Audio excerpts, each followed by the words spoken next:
Welcome to the Sleepy Brain Dose. Here, you can simply rest as we drift together through the calm story of our planet. Breathe slowly, let the soft darkness surround you, and allow the rhythm of Earth's history to guide you into ease. Tonight, we begin with the long timeline of our world, told gently, without hurry, as a companion for your sleep. You may notice, as we begin, that the story of Earth cannot be told without first moving further back into the quiet origins of the solar system itself. Before there was a planet to stand upon, there was only a vast cloud of gas and dust stretching across light years of space. It may help to imagine not a sudden event, but a gentle unfolding, taking place over millions of years. In that soft darkness, the slow rhythm of gravity began to draw matter together, shaping what would one day become the sun, the planets, and eventually the small blue world that we call Earth. Astronomers explain this beginning with what is called the nebular hypothesis.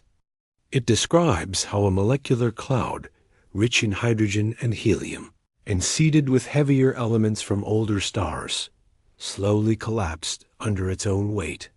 Gravity is patient. It does not rush. It pulls in every direction at once, guiding atoms and particles toward a center. As this collapse continued, the cloud began to spin, very gently at first, then more quickly as it grew smaller. Just as a figure skater pulls in their arms to spin faster, the nebula's rotation increased as it contracted, setting in motion a rhythm that would shape the destiny of the system god. At the heart of this gathering cloud, pressure and heat rose.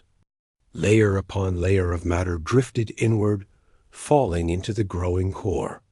The process was so gradual, so unhurried, that it could never be felt on human scales of time.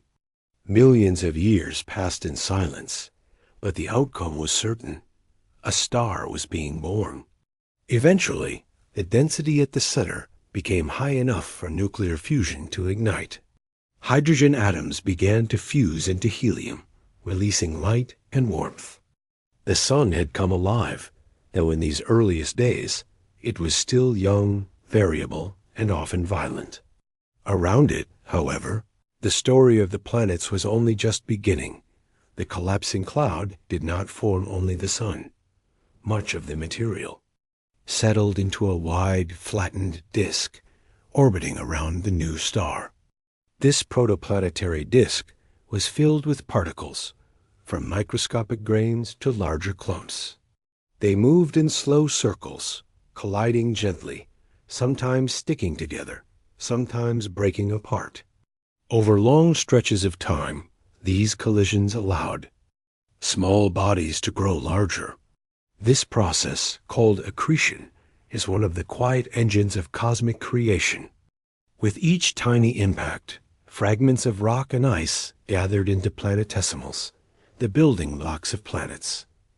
You might notice a kind of rhythm here, the cycle of collision and growth, repetition after repetition, until what began as dust became stones, and what began as stones became worlds.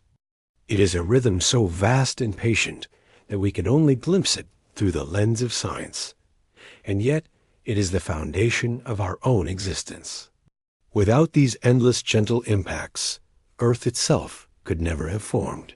The inner part of the disk, closer to the sun, was warm. Too warm for water or other volatiles to remain solid. Here, only metals and silicate minerals could survive. This is why the inner planets, Mercury, Venus, Earth, and Mars, became rocky. Further out, beyond what scientists call the frost line, temperatures were low enough for ices to condense. There, planetesimals grew more quickly, gathering not just rock, but also frozen water, methane, and ammonia. These distant bodies could become massive, pulling in gas from the surrounding nebula and giving rise to the gas giants, Jupiter and Saturn, Uranus and Neptune. The entire solar system was taking shape in a balance of warmth and cold, gravity, and motion. While we describe these processes, you may feel the comfort of their slowness. There was no hurry in the birth of the solar system. Over tens of millions of years, matter flowed, circled, and settled. The disk, thinned as material, was either drawn into planets or swept away by the solar wind. The once chaotic cloud became ordered, structured, almost peaceful.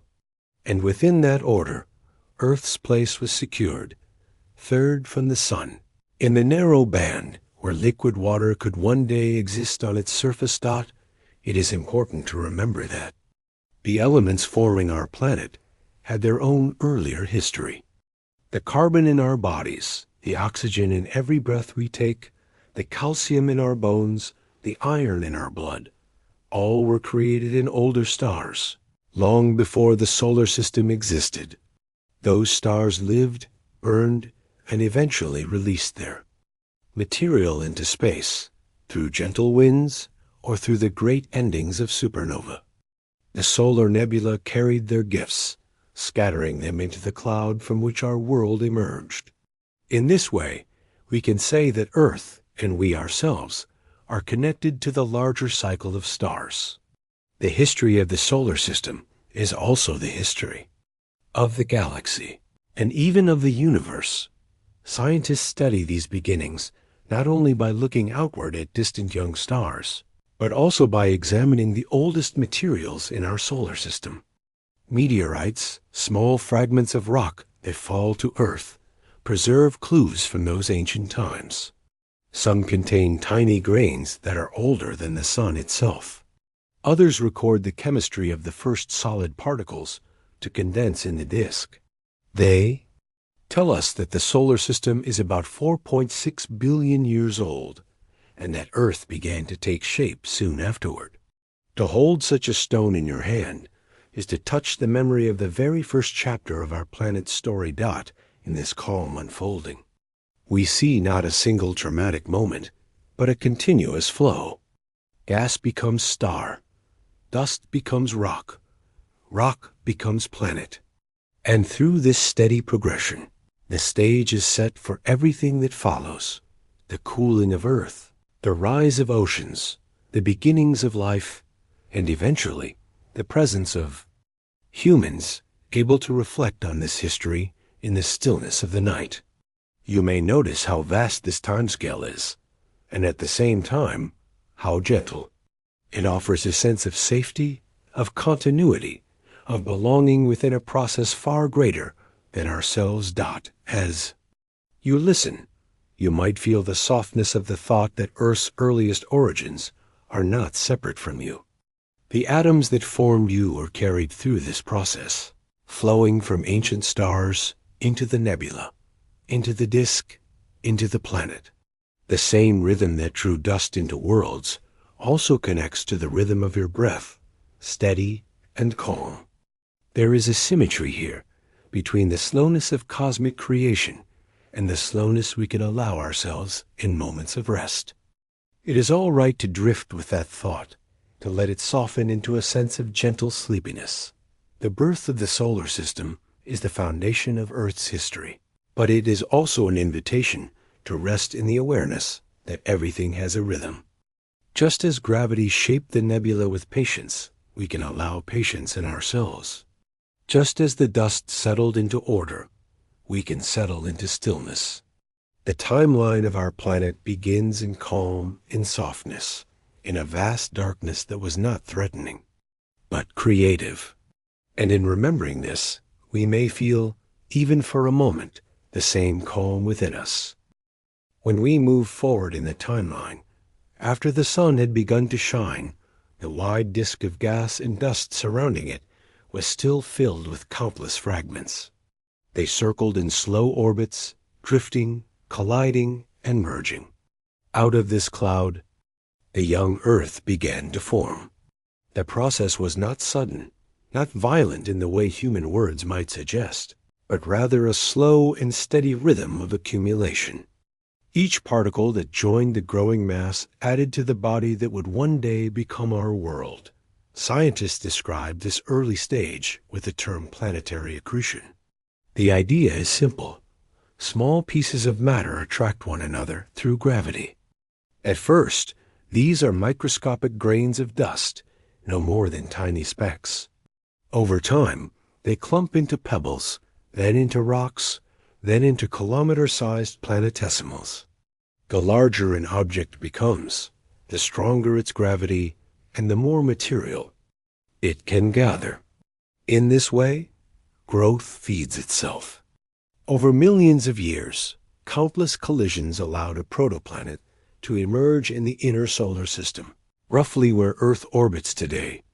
You may notice the rhythm of this story. Every impact, every merger, is like a heartbeat in the history of the planet. The rhythm is unimaginably slow compared to our lives, but it is steady, safe, and certain. Out of the soft darkness of the protoplanetary disk, Earth was assembling itself grain by grain. Rock by rock. As Earth grew, it began to heat. There were several reasons for this warmth. Each collision released energy as falling bodies struck the surface. Radioactive elements inside the young planet gave off heat as they decayed. And as mass increased, gravity compressed the interior, raising the temperature further. The surface may have appeared chaotic, with molten rock flowing freely, but within this activity there was a slow path toward order. Geologists think that in these earliest times, Earth was partly or even mostly molten. This allowed heavy materials like iron and nickel to sink toward the center, forming the core. Lighter materials, like silicates, floated upward to create the mantle and the beginnings of a crust. This differentiation was a crucial step because it gave Earth its layered structure. The metallic core would later power the planet's magnetic field, a shield that protects the atmosphere and life from solar winds. The mantle would carry heat through slow convection, driving the long-term movement of continents. Even then, in these first stages, the foundations of Earth's future were being set. The young Earth did not exist in isolation. Other protoplanets circled nearby, some large enough to rival Mars. Their orbits sometimes crossed, leading to massive collisions. One of these, scientists believe, produced the Moon. A Mars-sized body, often called Theia, struck the growing Earth in a glancing impact. Material from both bodies was thrown into orbit, where it gradually gathered into the Moon. Though the event itself may sound catastrophic, in the long rhythm of planetary formation, it was simply another step, another merging, another adjustment. In the pattern of gravity, the Earth-Moon system that resulted became stable, with the Moon gently shaping tides, rotation, and even the rhythm of life that would one day appear. During this period, Earth's surface was far from the calm landscapes we know today. Volcanoes erupted frequently, releasing gases into the sky. The atmosphere was different, made mostly of carbon dioxide, water vapor, nitrogen, and traces of other elements. Oxygen, the gas that now fills every breath we take, was almost absent. Yet this early atmosphere was still essential, trapping heat and providing the conditions under which oceans could later form. If we pause for a moment, we might feel the gentleness of this perspective. Though words like molten or collision may seem harsh, the greater truth is that Earth was simply following the slow laws of physics and chemistry. Gravity pulled, heat flowed, matter rearranged itself. What might seem chaotic was, in fact, part of a larger calm, a rhythm spread across millions of years. Over time, as the surface cooled, solid crust began to form. At first, it was thin and unstable, often broken apart by rising magma. Yet as the planet continued to radiate heat into space, the crust thickened. The beginnings of continents were laid down, even if their shapes and sizes were nothing like those we see today. The crust floated upon the mantle, like rafts on a slow-moving sea of rock. This dynamic balance would continue throughout Earth's history, guiding the drift of continents and the rise of mountains. Meanwhile, water arrived. Some of it came from volcanic outgassing, as steam condensed into rain and filled the low places. Some may have been delivered by icy bodies from the outer solar system, colliding gently with the planet and leaving behind their cargo of frozen water. However it came, the presence of liquid oceans became one of Earth's defining features. Water covered much of the surface, and in time, it would cradle the earliest forms of life. In this way, the young Earth was not only forming physically, but also preparing the stage for all future history. The core and mantle established the planet's structure. The crust began to stabilize. The atmosphere took shape, and the oceans began to collect. Step by step, rhythm by rhythm, the pieces aligned. It is possible to sense a kind of safety in this sequence. The Earth was not rushing, not hurrying toward completion. Every stage unfolded in its own time.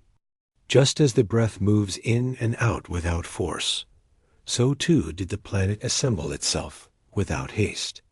Billions of years later, we can look back and see that this patience was essential. Without the slowness, without the gentle layering of each step, Earth would not be the stable, life-supporting world it became. To hold this picture in mind is to rest in perspective. Our world is not fragile in its origin. It was forged slowly, with balance, with endurance. The very ground we walk upon was born of countless quiet cycles, from dust to rock, from heat to cooling, from chaos to order. In knowing this, you may feel a sense of calm, that the earth beneath you is not random, but part of a long, continuous flow. The formation of the young Earth marks a threshold in the planet's history. From a gathering of particles in orbit, a true world emerged. Its surface, though still changing, was solid. Its atmosphere, though still different from today's, was in place. Its oceans, though still forming, were real. The planet had achieved identity, shape, and rhythm. And from here, the next chapters could begin: the stabilization of its crust, the development of life, and the unfolding of all the eras that followed. When we follow the story of the young Earth further, we come to one of the most important and distinctive events in planetary history: the origin of the Moon. Earth is unusual among the inner planets because of its single large companion, Mercury. And Venus have no moons at all. Mars has two, but they are tiny, captured fragments. Earth's moon, however, is immense in comparison to the size of its planet. It is about 1/4 of Earth's diameter, and its gravitational influence has shaped the rhythm of our planet ever since. How it came to be is a story that carries both the drama of cosmic impact and the gentleness of long-term stability. The leading explanation is known as the giant impact hypothesis. Scientists propose that in the late stages of planetary formation, about 4.5 billion years ago, Earth collided with another body. This object, often called Theia, may have been similar in size to Mars. Their orbits crossed, and gravity guided them into an inevitable meeting. The collision was powerful, but in the vast timescale of the solar system, it was just one more step in the rhythm of accretion and adjustment. They emerged partly with Earth, and debris from both worlds was thrown into orbit. From that debris, over time, the Moon was born. To imagine this, it is helpful to think not of a single moment, but of a process. The debris did not instantly become a sphere. At first, it formed a ring of molten and fragmented material, circling Earth like a halo of fire and rock. Gradually, gravity encouraged this ring to clump together. Small fragments collided, stuck, and grew. The same process that had built Earth from dust was now at work again on a smaller scale. In a surprisingly short geological time, perhaps only a few thousand years, the material coalesced into a single body.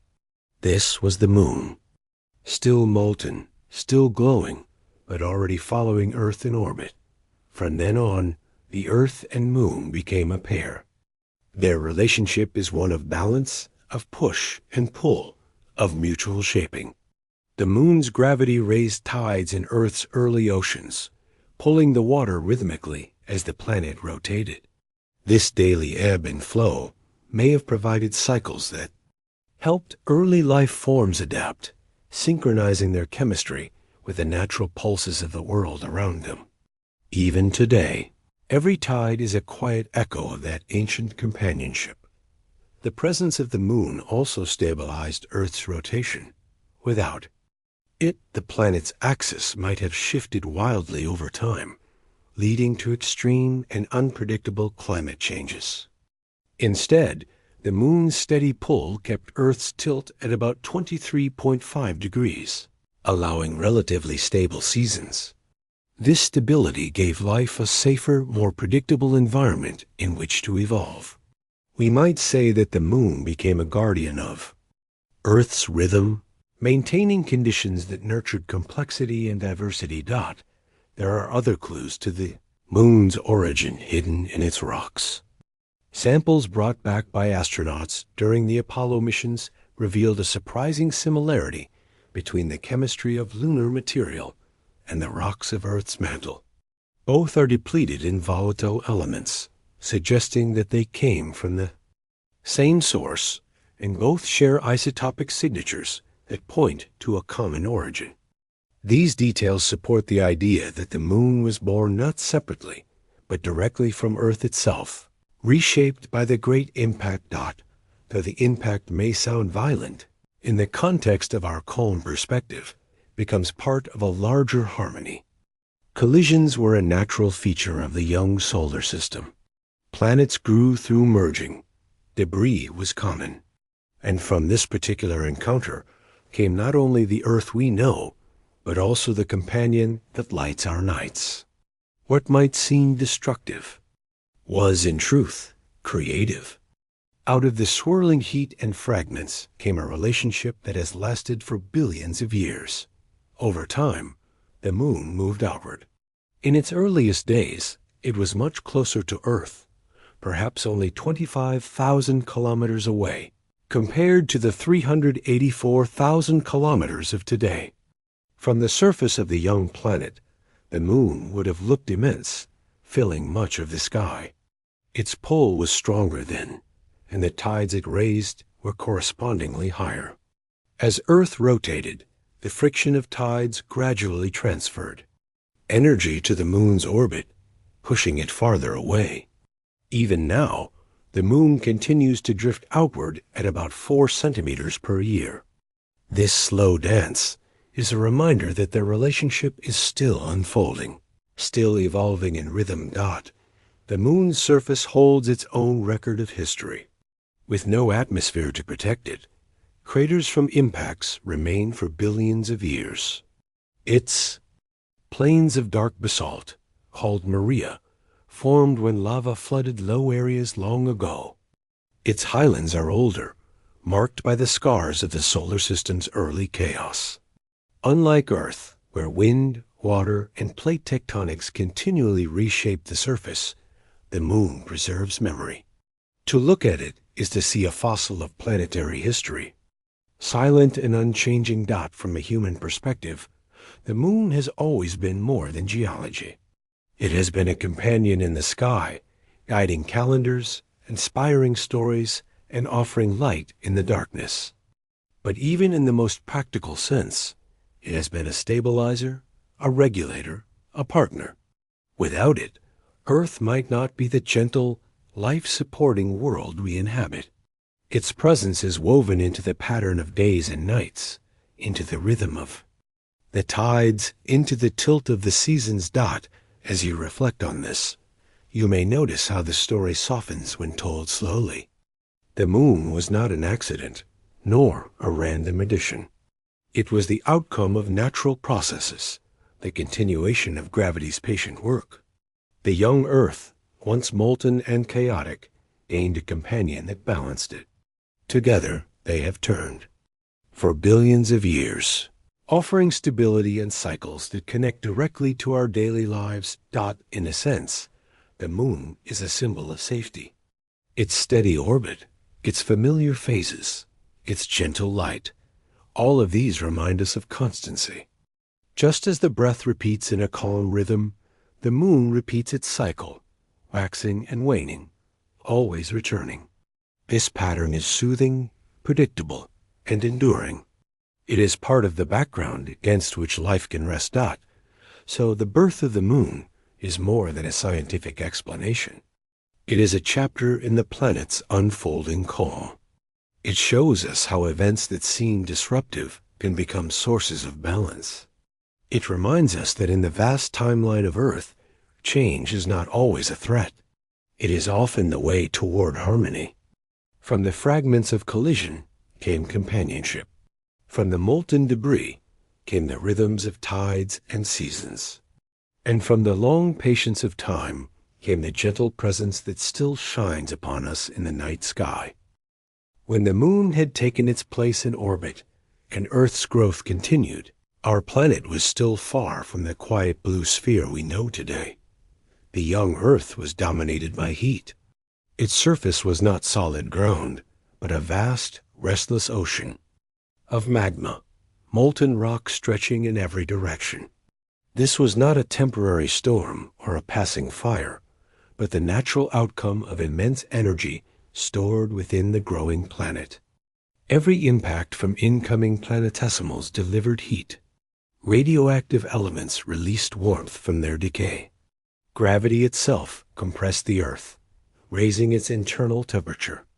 The result was a world glowing red and orange, wrapped in volcanic activity, bathed in a thick, heavy atmosphere of vapor and gas. Yet even in this fiery image, there was a rhythm, a process, and a path toward calm. The magma ocean did not remain forever. Like a breath that begins in heat and ends in coolness, Earth's surface slowly released its energy into the surrounding space. The universe is cold, and against that vast background, even a molten planet will radiate heat away. Over millions of years, this cooling allowed the earliest crust to form, fragile at first, breaking and reforming under the constant upwelling of magma, but gradually growing more stable.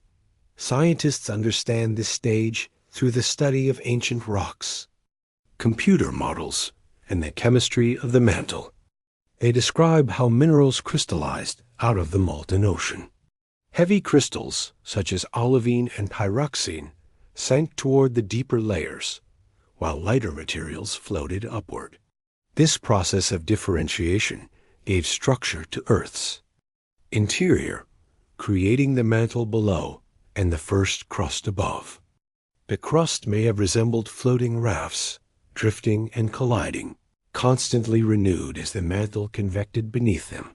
The atmosphere at this time was thick with volcanic gases, water vapor, carbon dioxide, nitrogen, and sulfur compounds rose from countless eruptions.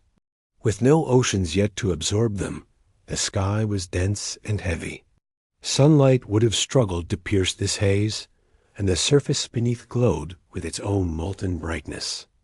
But slowly, as cooling progressed, water vapor began to condense. Clouds formed, rain fell. Drop after drop, cycle after cycle, water collected on the hardening crust.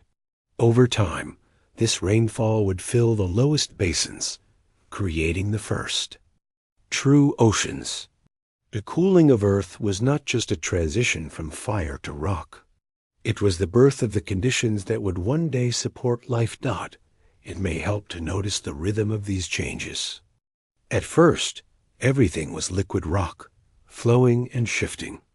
Then, step by step, minerals solidified, crust stabilized, rain condensed, and oceans formed. Each stage followed the next in a natural sequence. Nothing was rushed. Nothing was random. In the slowness of geologic time, order emerged from molten chaos. The concept of a global magma ocean may sound overwhelming, but it is a natural stage for rocky planets. Mercury, Venus, and Mars all experienced similar phases, though with differences in scale and duration. For Earth, the presence of the moon may have accelerated cooling, as tides stirred the molten surface and enhanced heat loss. The young sun, too, influenced the planet's balance, delivering energy from above even as Earth released energy from within.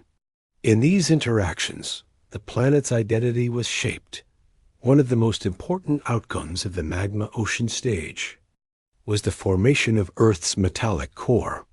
As the planet remained molten, iron and nickel could sink toward the center, forming the dense inner layers. This separation not only structured the planet, but also created the conditions for Earth's magnetic field.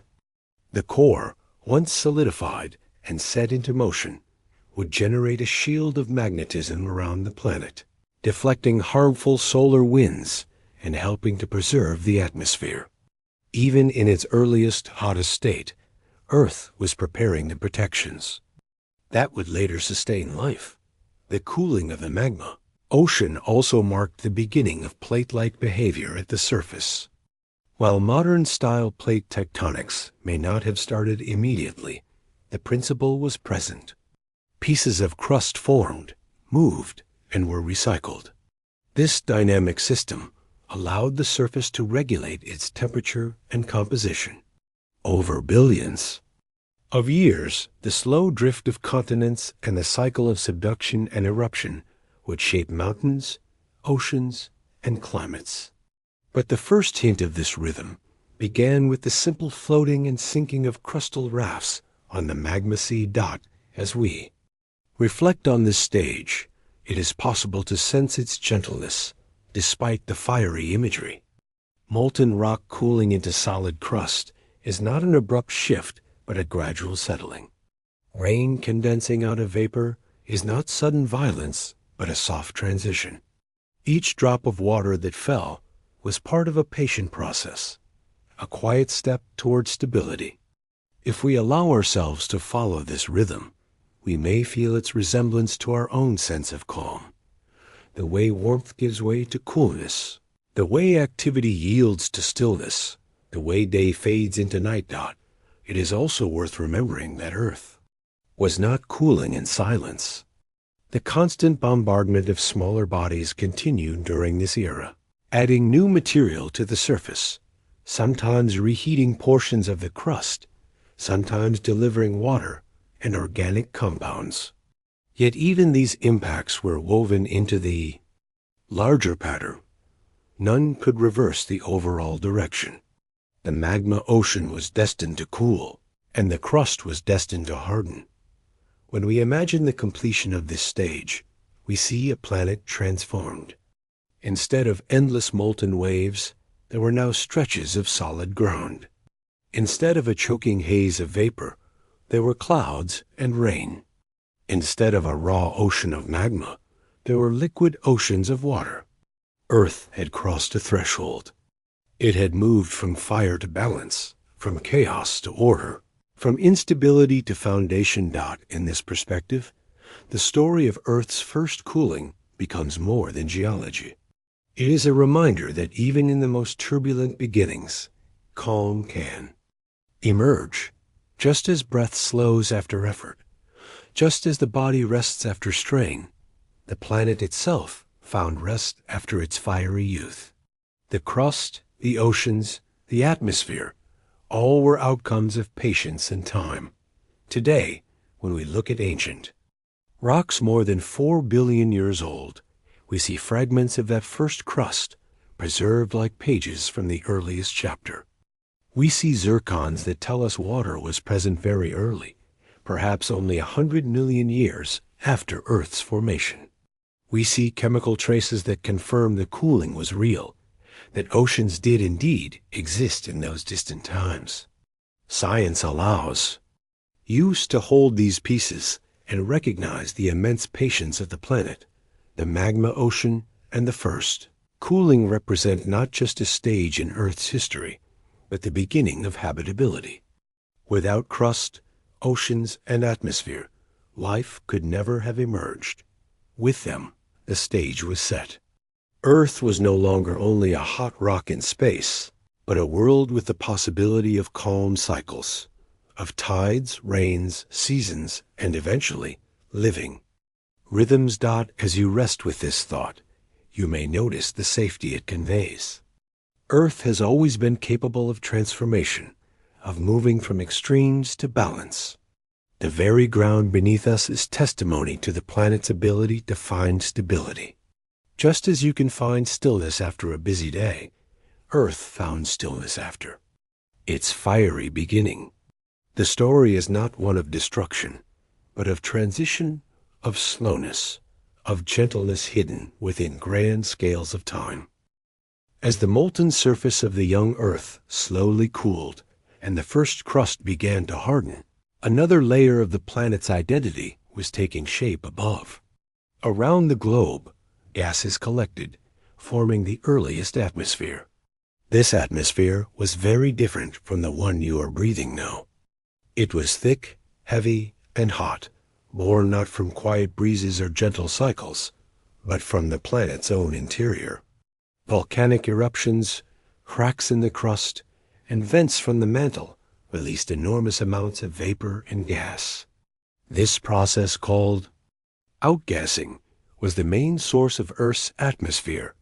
Scientists believe that in those earliest times, the atmosphere was dominated by water vapor, carbon dioxide, nitrogen, and smaller amounts of hydrogen, methane, and sulfur compounds.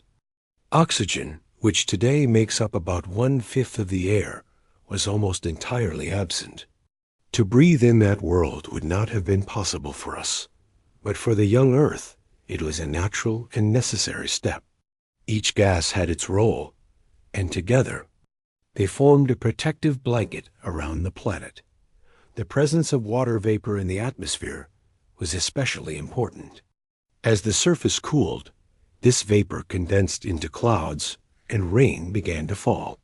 At first, it evaporated again on contact with the still warm crust. But over time, as the cooling continued, the rain collected into pools, lakes, and eventually, the vast oceans. In this way, the first atmosphere and the first oceans were deeply connected. Without volcanic outgassing, there would have been no vapor. Without vapor, there could have been no rain. And without rain, no water to fill the great basins of the crust. The thick blanket of carbon dioxide played another crucial role. Carbon dioxide is a greenhouse gas, meaning that it traps heat. In the faint light of the young sun, which shone with only about 70% of the brightness it has today, this greenhouse effect kept Earth from freezing. What might have been a cold, barren world instead remained warm enough for liquid water to exist. We sometimes think of carbon dioxide as only a danger today, but in Earth's earliest atmosphere, it was a gift, balancing the energy of the planet and making life possible later on. Nitrogen, too, became a quiet stabilizer. Inert and unreactive, it filled the atmosphere without driving rapid chemical change. Even today, nitrogen remains the largest component of our air. Its presence in the first atmosphere was like a soft cushion, supporting the more active gases and setting the balance for billions of years to come. We also know that this early atmosphere was dense. The pressure at the surface may have been far greater than today, creating a heavy, almost crushing environment. Yet even this density had its purpose. A thick atmosphere helped shield the surface from the constant bombardment of small meteoroids, burning many before they could strike the ground. It also slowed the loss of water vapor to space, keeping Earth from drying out in its youth. The first atmosphere did not arise in isolation. The solar system itself was still settling, and Earth was constantly exchanging material with its surroundings. Comets and icy bodies from the outer regions may have delivered additional water and volatiles. Asteroids may have brought carbon-rich compounds. Every arrival added to the chemical inventory of the atmosphere, seeding the possibilities for what would come later. Over time, the composition of the atmosphere began to shift. Carbon dioxide, abundant at first, started to dissolve into the oceans as they grew, reducing its concentration in the air. Some of it reacted with rocks, forming carbonates and locking the gas away in solid form. Slowly, the balance of gases evolved. Though oxygen was still missing, the stage was being set for later changes, when life itself would alter the atmosphere. In profound ways, when we pause to reflect on this stage, it may seem alien, even unsettling, to imagine a sky without breathable oxygen. Yet if we focus on the rhythm of the process, we see that it was simply part of the planet's slow path toward habitability. The first atmosphere was not meant for humans. It was meant for Earth itself, to regulate its heat, to deliver its water, and to prepare the conditions in which life could eventually arise. Every breath we take today is connected to that first heavy sky dot. It is worth noticing the gentleness hidden in this perspective. Outgassing from volcanoes may sound dramatic, but in the vast scale of Earth's history, it was steady and continuous. Drop by drop, molecule by molecule, the air was built up. Clouds gathered, rain fell, oceans filled. Each step followed the next, like inhalation, leading naturally to exhalation. Nothing rushed, nothing forced. It was the slowness itself that created stability. Evidence for this first atmosphere is preserved in the chemistry of the oldest minerals. Tiny inclusions inside zircons, dated to more than 4 billion years ago, tell us that water was present. Ancient rocks show signs of interaction with carbon dioxide and other gases. Even meteorites and planetary comparisons with Mars, Venus, and other bodies help confirm the likely composition of Earth's early air. Science pieces together these clues patiently, as calmly as the processes they describe. The first, atmosphere, also set the stage for Earth's magnetic shield to become significant. As the core differentiated and convection began, a magnetic field grew. This field, in turn, helped protect the atmosphere from being stripped away by the solar wind. Without this protection, Earth might have ended up like Mars, losing much of its air to space. Instead, the young atmosphere endured, thickening and balancing, a protective layer under which oceans and, eventually, life could develop. When we think of the first atmosphere, we may sense a kind of safety in its role. It was heavy, yes, and unbreathable by our standards, but it was also protective. It kept the planet warm when the sun was faint. It provided the vapor that became oceans. It cushioned the surface from impacts.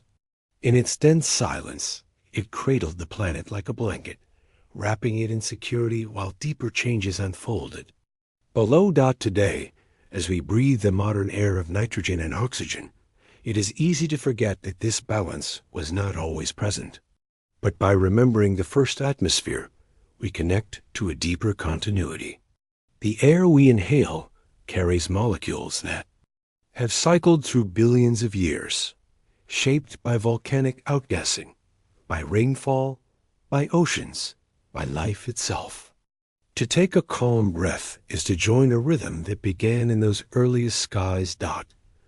So the story of Earth's first atmosphere is not only about chemistry. It is about patience, rhythm, and transformation. From gases released in fire came clouds of rain. From a heavy blanket of carbon dioxide came warmth against the faint sun. From nitrogen's quiet presence came stability. And from this mixture, oceans and climates began to form. Step by step, in the gentleness of geologic time, the planets. Air became the stage upon which all future history would play.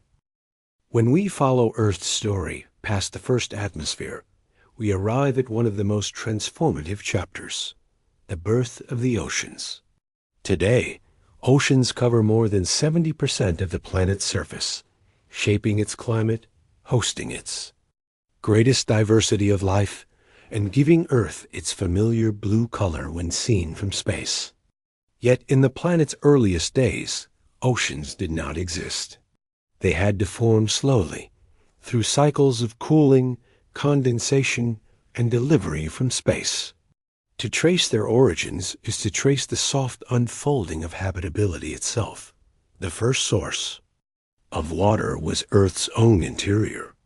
As the magma ocean cooled and volcanic outgassing continued, enormous amounts of water vapor rose into the sky.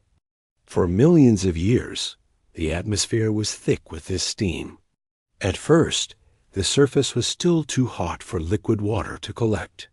Rain would fall, only to evaporate again upon touching the molten ground. But as the crust stabilized and temperatures dropped, the balance shifted. Clouds thickened, rain persisted, and eventually the water could remain on the surface. Drop after drop, storm after storm, the basins of the young planet filled. What had been vapor became lakes, seas, and finally the first global oceans. Scientists estimate that much of Earth's water could have come this way, released from the mantle and recycled through endless volcanic eruptions. But the story does not end there. Another contribution may have arrived from space itself.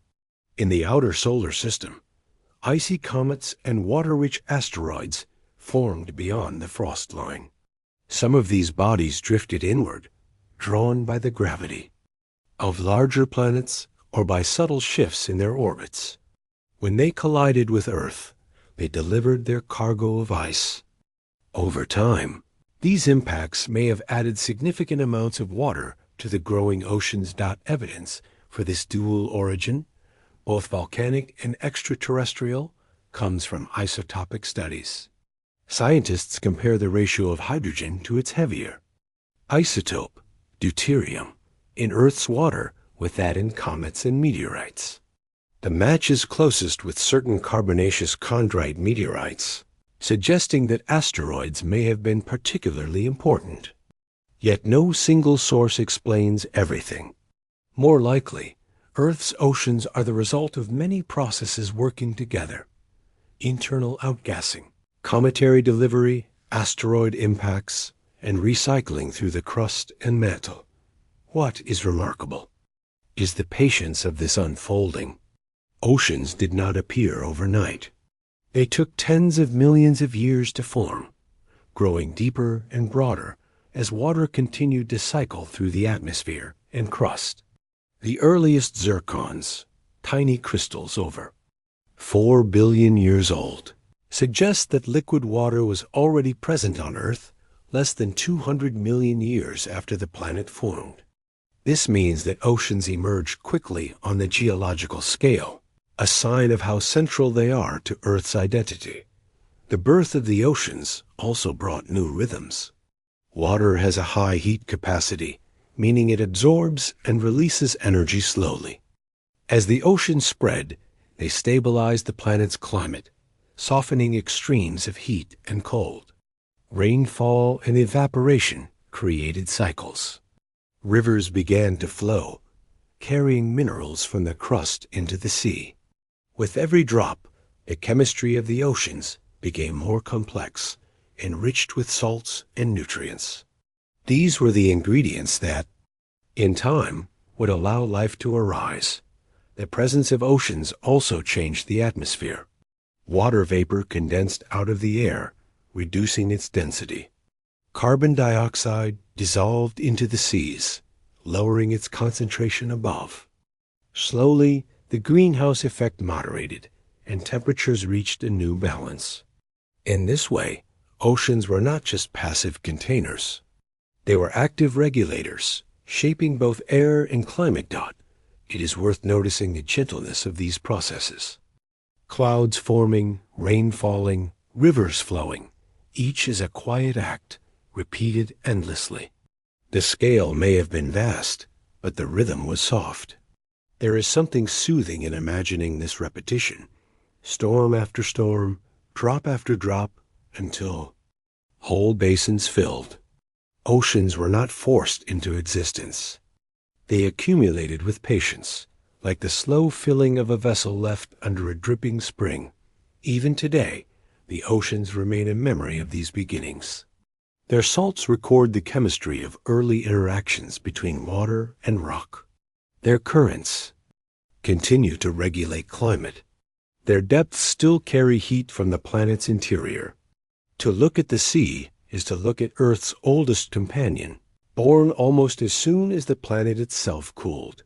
The importance of oceans to life cannot be overstated.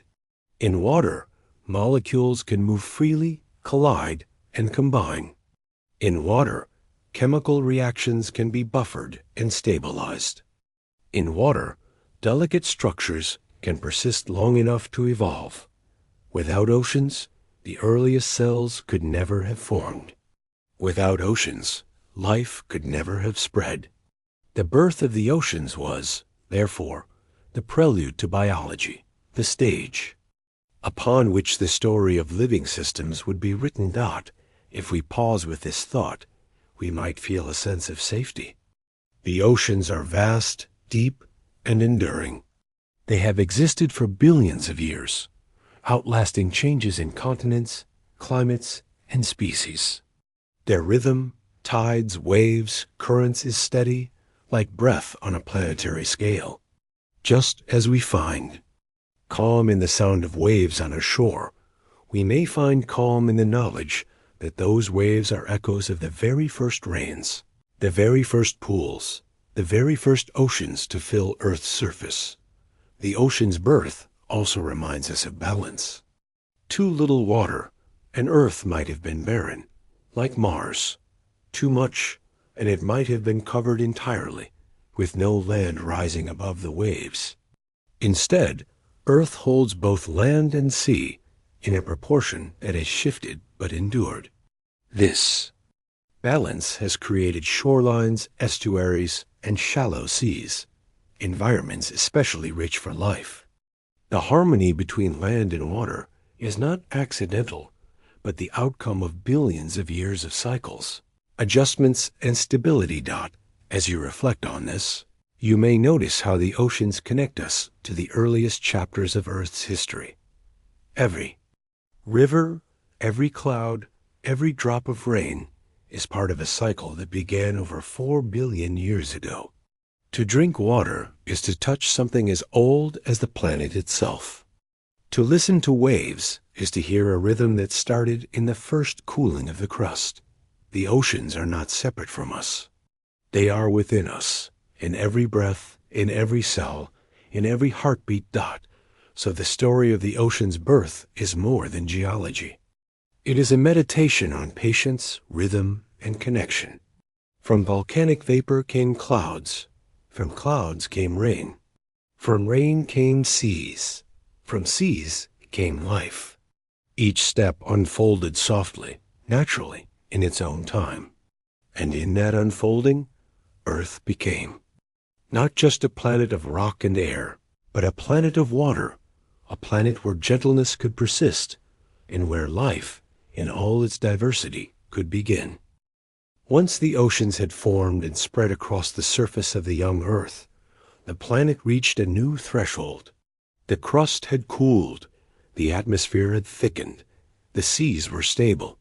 Into this calm but chemically rich environment came one of the most subtle and important transitions in the entire history of the planet. The appearance of life. The exact details remain mysterious. Scientists cannot point to a single day or a single pool and say that life began there. Instead, they trace a series of gradual steps, a slow unfolding of chemistry into biology. The early oceans were filled with the ingredients of complexity: carbon, hydrogen, nitrogen, phosphorus, and sulfur, delivered both from the mantle and from space. Energy sources were plentiful: sunlight, lightning, geothermal vents, and chemical gradients across mineral surfaces. In these conditions, molecules did not remain simple. They interacted, combined, and sometimes formed more elaborate chains. Over millions of years, these processes gave rise to the first self-replicating structures. You may notice the gentleness of this progression. Life did not erupt suddenly. It accumulated like drops of water filling a vessel. Simple molecules became complex ones. Complex molecules became organized. Organization became replication, and replication became evolution. Each stage followed the next in rhythm, without haste, without design, but with a persistence that was as steady as a heartbeat. One of the leading ideas for life's origin is that it began near hydrothermal vents on the ocean floor. These vents, where seawater meets hot volcanic rock, release minerals and gases that can form natural chemical gradients. In these gradients, energy is available to drive reactions that would not occur easily otherwise. Around the vents, iron and sulfur compounds may have acted as catalysts, guiding carbon-based molecules to assemble. Microscopic pores in mineral structures may have provided safe spaces for these reactions, concentrating molecules and allowing them to build upon one another. Another possibility is that life began in shallow pools at the surface, where cycles of evaporation and rainfall concentrated organic compounds. Here, the sun's energy could drive reactions, and the rhythm of wetting and drying could help long molecules, such as RNA-like chains, to form.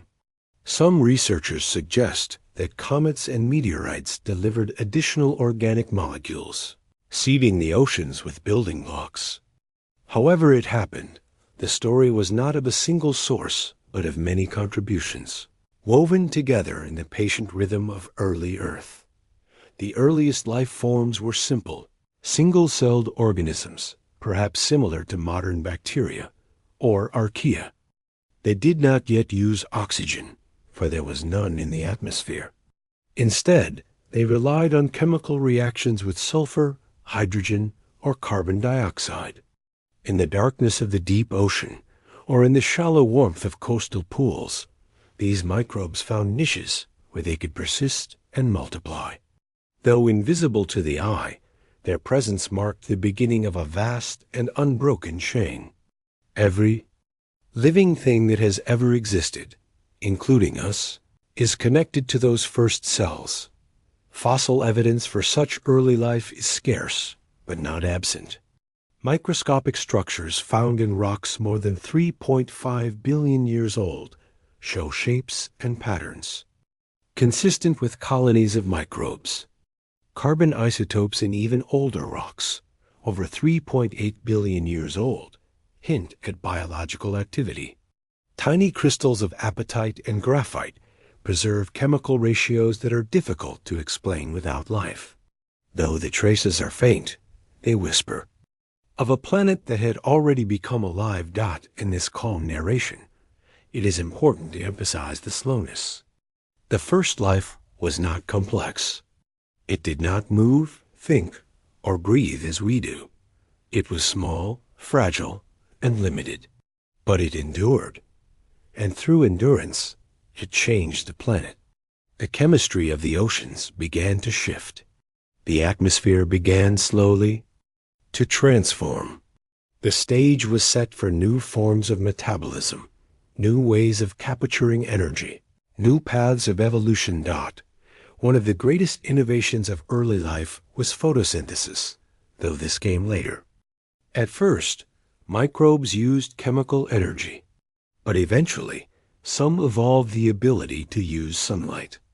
Even before oxygenic photosynthesis appeared, there were simpler versions, using light to drive chemical reactions without releasing oxygen.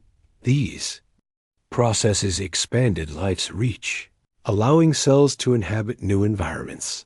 The very first steps of life remind us of gentleness and persistence. Molecules did not tire of combining. Reactions repeated endlessly, driven by energy flowing through the planet. From this repetition came stability, and from stability came novelty. In the rhythm of time, chance structures became lasting structures. And from those structures arose the first spark of biology. To imagine this is not to imagine drama, but continuity. Think of an endless tide washing against the shore, repeating without pause. In each wave, there is a chance for new patterns to appear. Most fade away, but some endure. Over billions of years, those rare survivors built the lineage of life. The oceans themselves became laboratories of calm experimentation. Vast, patient, and creative. The significance of this chapter is immense. The birth of life meant that Earth was no longer just rock, air, and water. It was also chemistry that could copy itself, adapt, and change. Life gave the planet a new quality, memory. Molecules could now record information, pass it on, and refine it. The long story of evolution had begun, carried forward not by design, but by the simple logic of survival and replication. As you breathe now, you may notice how this connects to you directly. The oxygen in your breath came much later, but the rhythm of respiration is a continuation of the first chemical cycles of life. The cells in your body still rely on molecules whose ancestors arose in those ancient seas. Every heartbeat, every pulse of energy in your muscles is linked to the chemistry of the first microbes. Their story is not distant. It is inside you, quiet and constant. So, the birth of life on Earth is not only a scientific explanation, it is also an invitation to reflect on patience, slowness, and persistence. From simple beginnings came continuity. From continuity came complexity. And from complexity came consciousness, capable of remembering and retelling this story. The earliest life forms could not have imagined their role, yet through their quiet existence, the path for everything else was opened. After the first life appeared in Earth's oceans, it remained simple for a long time. Tiny cells, invisible to the naked eye, filled shallow seas and hydrothermal environments. They relied on chemical energy, using sulfur, hydrogen, or carbon, compounds as their fuel. For hundreds of millions of years, this was enough. Life was present, but the world above remained largely unchanged. The atmosphere heavy with carbon dioxide, nitrogen, and water vapor, with no oxygen at all. Then, slowly, another form of metabolism emerged, one that would alter the planet more profoundly than almost any other event in its history. This was photosynthesis, the ability to capture light from the sun and use it to power the chemistry of life. Early versions of photosynthesis may have been simpler, using molecules, such as hydrogen sulfide instead of water. But eventually, a lineage of microbes discovered a more powerful method, splitting water molecules with the help of sunlight, releasing oxygen as a byproduct. These microbes, known as cyanobacteria, became some of the most important organisms in Earth's history. Though small, their influence was vast. Each cell took in sunlight, water, and carbon dioxide, and produced energy for itself, while releasing oxygen into the surrounding environment. At first, this oxygen was a trace gas, quickly absorbed by rocks and dissolved minerals in the oceans. But the process did not stop. Cyanobacteria multiplied, forming colonies, mats, and layered structures that we now see in ancient rocks as stromatolites. Day after day, year after year, they released oxygen. You may notice the rhythm here. Sunlight striking the ocean surface, cells absorbing its energy, molecules splitting and recombining. The process was quiet, almost invisible, yet persistent. Over millions of years, the slow release of oxygen began to accumulate. What started as a local change in shallow waters became a global transformation. At first, oxygen reacted with iron dissolved in seawater. The oceans of that time contained abundant iron ions, which combined with oxygen to form solid oxides. These fell to the seafloor, creating layered deposits that we now call banded iron formations. These rocks, with their alternating bands of red and gray, are a record of the gradual oxygenation of the oceans. For hundreds of millions of years, oxygen was captured this way, locked into stone, but eventually the supply of reactive iron was exhausted. Oxygen could no longer be absorbed as quickly as it was produced. At that point, it began to build up in the water itself, and finally, in the air above. Around 2.4 billion years ago, this accumulation reached a tipping point, known as the Great Oxidation Event. For the first time in Earth's history, oxygen became a permanent component of the atmosphere. This change was profound. Oxygen is highly reactive, and its presence transformed the chemistry of the planet. Minerals formed that could not exist before. Methane, once a significant greenhouse gas, was broken down, cooling the climate and possibly triggering glaciations. Entire groups of anaerobic organisms, which could not tolerate oxygen, were pushed into isolated niches. At the same time, oxygen opened the door to new metabolic pathways, including cellular respiration, which produces far more energy than fermentation or other earlier methods. The rise of oxygen was not sudden, but gradual, unfolding over hundreds of millions of years. Yet its impact was enduring. From that point onward, Earth's atmosphere carried a component that would shape all future evolution. Without oxygen, complex life could never have developed. With it, new possibilities emerged. From a calm perspective, we can see this as another step in the planet's natural rhythm. Cyanobacteria were not striving for change. They were simply living, breathing, repeating their cycles. Yet in that repetition lay transformation. By existing, they altered their environment. By altering their environment, they made new life possible. The slowness of their influence was matched only by its permanence. Even today, stromatolites can still be found in a few places, such as shallow bays in Western Australia.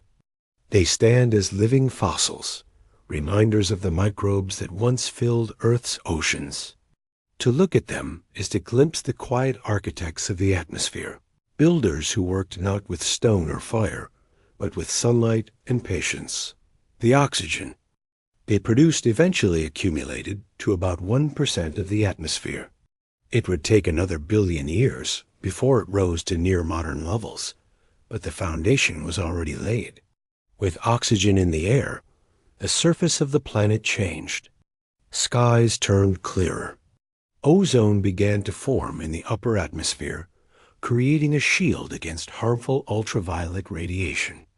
This protection would later allow life to venture closer to the surface, and much later, onto land. If we pause to reflect, we may notice the gentleness of this story. The rise of oxygen was not an explosion, not a sudden upheaval.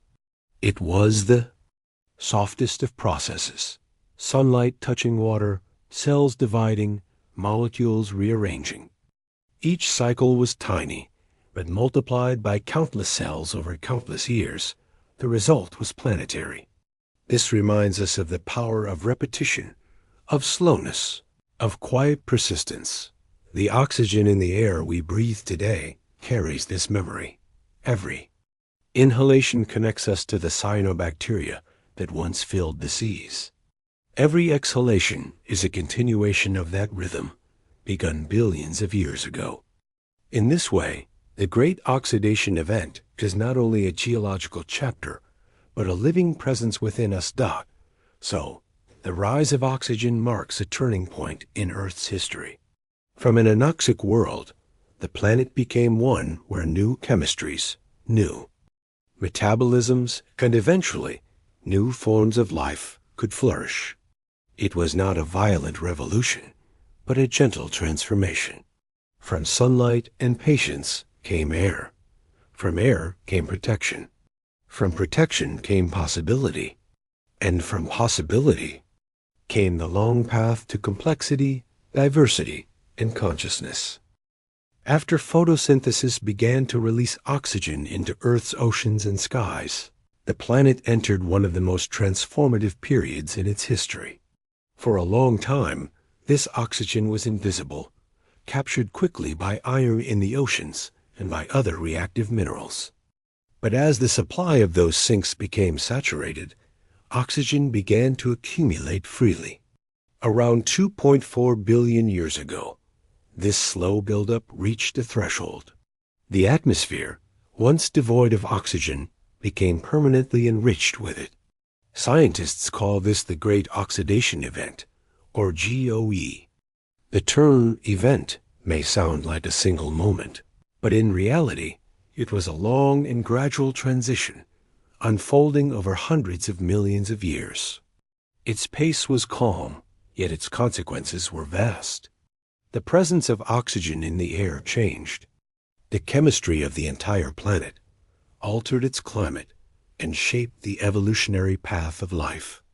At first, oxygen accumulated in the oceans. Dissolved iron, abundant in seawater, combined with oxygen to form iron oxides, which settled to the seafloor. Over time, this process created enormous layers of banded iron formations, alternating stripes of red and gray that are still visible in ancient rocks today.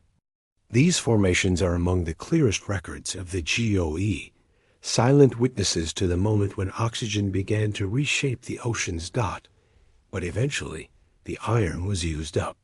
Once those sinks were filled, oxygen had nowhere else to go but into the atmosphere. For the first time, Earth's skies carried measurable amounts of this reactive gas. At first, concentrations were low, perhaps only 1% of today's level, but even this was enough to trigger profound changes. One of the first effects was on the climate. Before the GO, methane was a major greenhouse gas in the atmosphere, helping to keep the planet warm despite the faint young sun. Oxygen, however, reacts with methane, breaking it down into carbon dioxide and water. Carbon dioxide still warms the planet, but far less efficiently than methane. As methane levels dropped, Earth's climate cooled. Some scientists believe this cooling may have been strong enough to trigger global glaciations, periods when ice spread across much of the planet. These snowball Earth episodes remain debated, but the connection between oxygen and cooling is widely accepted. Another effect was on life itself. For the earliest organisms, oxygen was not a blessing but a toxin. Many anaerobic microbes could not tolerate its presence. Oxygen damages cells by creating reactive molecules that disrupt vital processes.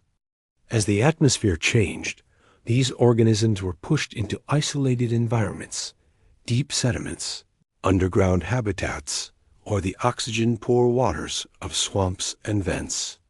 Some survived there and still exist today, but they would never again dominate the planet. At the same time, oxygen opened the door to new possibilities. Organisms that could adapt to it gained access to a powerful form of metabolism, aerobic respiration. This process yields far more energy from food than anaerobic methods. With more energy, cells could grow larger, develop internal structures, and eventually combine into multicellular forms. The GO did not immediately create complex life, but it set the stage by changing the energy landscape of biology. The rise of oxygen also transformed the surface of the planet. New minerals formed that had never existed before, such as oxides and sulfates. Geologists estimate that thousands of mineral species owe their existence to oxygen. In this way, the GOE was not only a biological event, but also a geological revolution, enriching the diversity of Earth's crust. Another consequence was the creation of an ozone layer. As oxygen rose into the upper atmosphere, some of it transformed into ozone, a molecule that absorbs harmful ultraviolet radiation. This shield made the surface safer for life and allowed future organisms to explore new environments closer to the sunlight. Without ozone, life might have remained confined to the depths of the ocean. If we pause with this story, we may notice the gentleness hidden within it. Oxygen's rise was not a sudden upheaval. It was the slow result of countless tiny cycles. Cyanobacteria absorbing sunlight, splitting water, and releasing oxygen over and over for millions of years. Each act was small, but together they reshaped the planet. It is a reminder that great change can come from quiet repetition, from the rhythm of persistence. The Go also illustrates balance. Oxygen brought opportunities, but it also brought challenges. It cooled the climate, forcing organisms to adapt.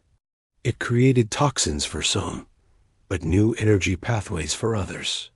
It destroyed methane's greenhouse effect, but gave rise to the ozone shield. In every transformation, there was both loss and gain, destruction and creation. Yet through it all, Earth's history moved forward. Evidence of the GOE is found not only in rocks, but also in isotopes. Sulfur isotopes, for example, show distinct patterns before and after oxygen became abundant. These patterns, preserved in ancient sediments, tell scientists exactly when the shift occurred. In this way, the rocks of today still carry the memory of a world learning to breathe. To imagine the great oxidation event is to picture a planet quietly transforming. Oceans clearing as iron oxides settle. Skies shifting from haze to clarity. Microbes adapting, some retreating, others thriving. The climate cooling, glaciers spreading, then retreating again. Each of these changes took place not in years, but in millions of years. The rhythm was slow, steady, and patient, like the rhythm of waves on a shore. For us, the GOE carries a direct connection. Every breath of oxygen we take is possible only because cyanobacteria began their patient work billions of years ago. The air around us is the inheritance of their persistence. Our own cells rely on oxygen for respiration, linking us to the legacy of this ancient event. In a very real sense, the GO continues in every inhalation, every heartbeat, every pulse of energy in our bodies. So the great oxidation event was not a catastrophe, nor a sudden miracle. It was a calm revolution, carried by light, water, and microbes. It turned an anoxic planet into one where oxygen could accumulate. It reshaped climate, geology, and biology. And in doing so, it prepared the world for all that followed: the rise of complexity, the expansion of life, and the eventual presence of beings able to reflect on this story. As Earth's atmosphere changed and oxygen began to accumulate, another slow rhythm was unfolding deep within the planet. Beneath the crust, the mantle continued its patient convection, moving heat outward from the core. On the surface, this movement expressed itself as plate tectonics, the slow drift of rigid plates of rock across the globe. Over hundreds of millions of years, this motion rearranged the continents. They collided, merged, and broke apart in long cycles, creating structures known as supercontinents. The story of the supercontinents is not one of sudden change, but of gradual flow. Continents move at only a few centimeters per year, yet over immense stretches of time, they cross entire oceans. In this way, Earth's surface is never fixed.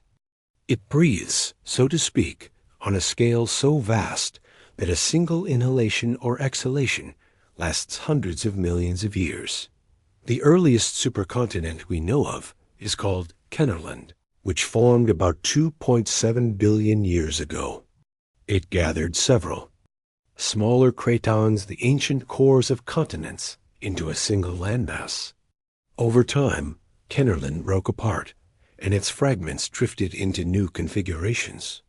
Later came Columbia, also called Nuna, around 1.8 billion years ago.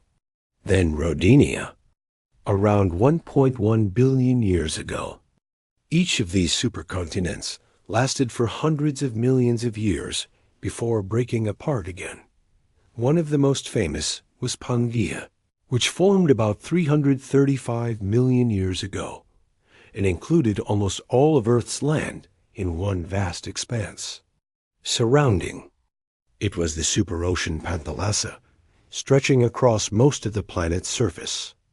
Pangaea eventually broke apart into the continents we recognize today: Africa, Eurasia, the Americas, Antarctica, and Australia. Yet Pangaea was not unique. It was only the most recent expression of a cycle that has repeated many times. Scientists call this long-term rhythm the supercontinent cycle, or sometimes the Wilson cycle. It describes how continents repeatedly assemble and disperse, driven by the slow flow of Earth's mantle. The cycle may take 400 to 600 million years from beginning to end. Each cycle reshapes climate, ocean currents, and the distribution of life. The assembly of supercontinents often creates mountains. When continents collide, their crust crumples and rises, forming vast ranges. The Himalayas today are a small-scale version of what happens during supercontinent formation. In the past, mountain belts such as the Grenville Orogeny in Rodinia or the Appalachian roots in Pangaea were the visible results of these grand collisions.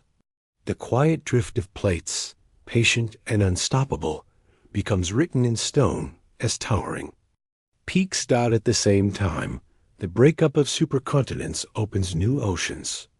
Rifts form, continents split, and seas widen into basins.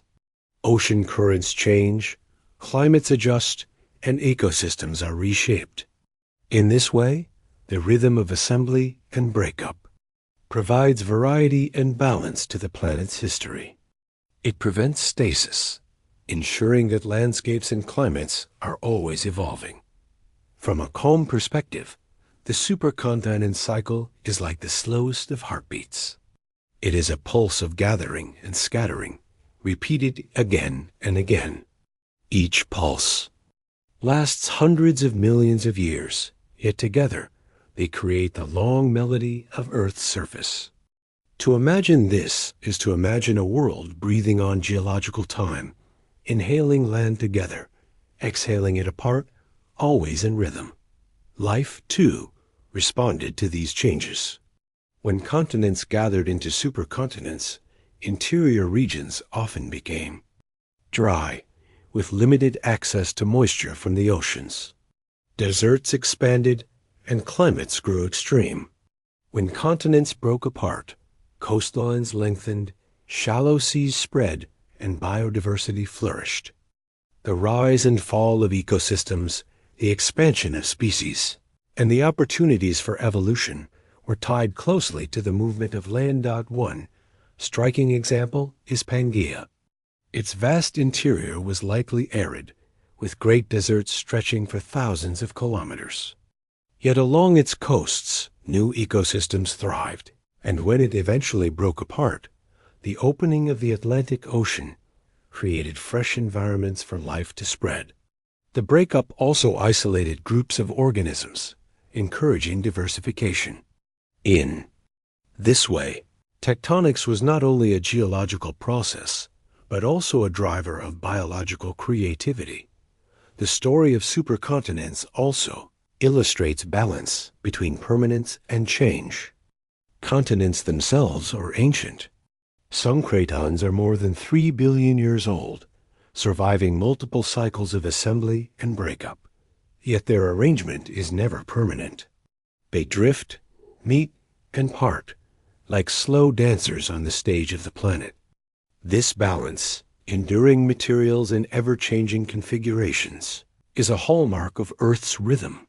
Evidence for supercontinents comes from many sources, matching rock formations on different continents, fossils that appear on widely separated lands, magnetic minerals that record the direction of ancient fields. Each clue, gathered patiently, helps scientists reconstruct maps of Earth as it appeared long ago. These reconstructions are not static pictures, but moving sequences, showing the continents flowing together and apart like pieces on a slow-turning wheel dot. It is calming to remember that even these grand motions are gentle in pace. A continent might move the width of a human fingernail in a year. Over a lifetime, the change is imperceptible. Yet given enough time, the entire world is reshaped. This patience is the essence of geology, vast change through slow accumulation. It is the same principle that built the oceans drop by drop, or filled the skies with oxygen molecule by molecule dot.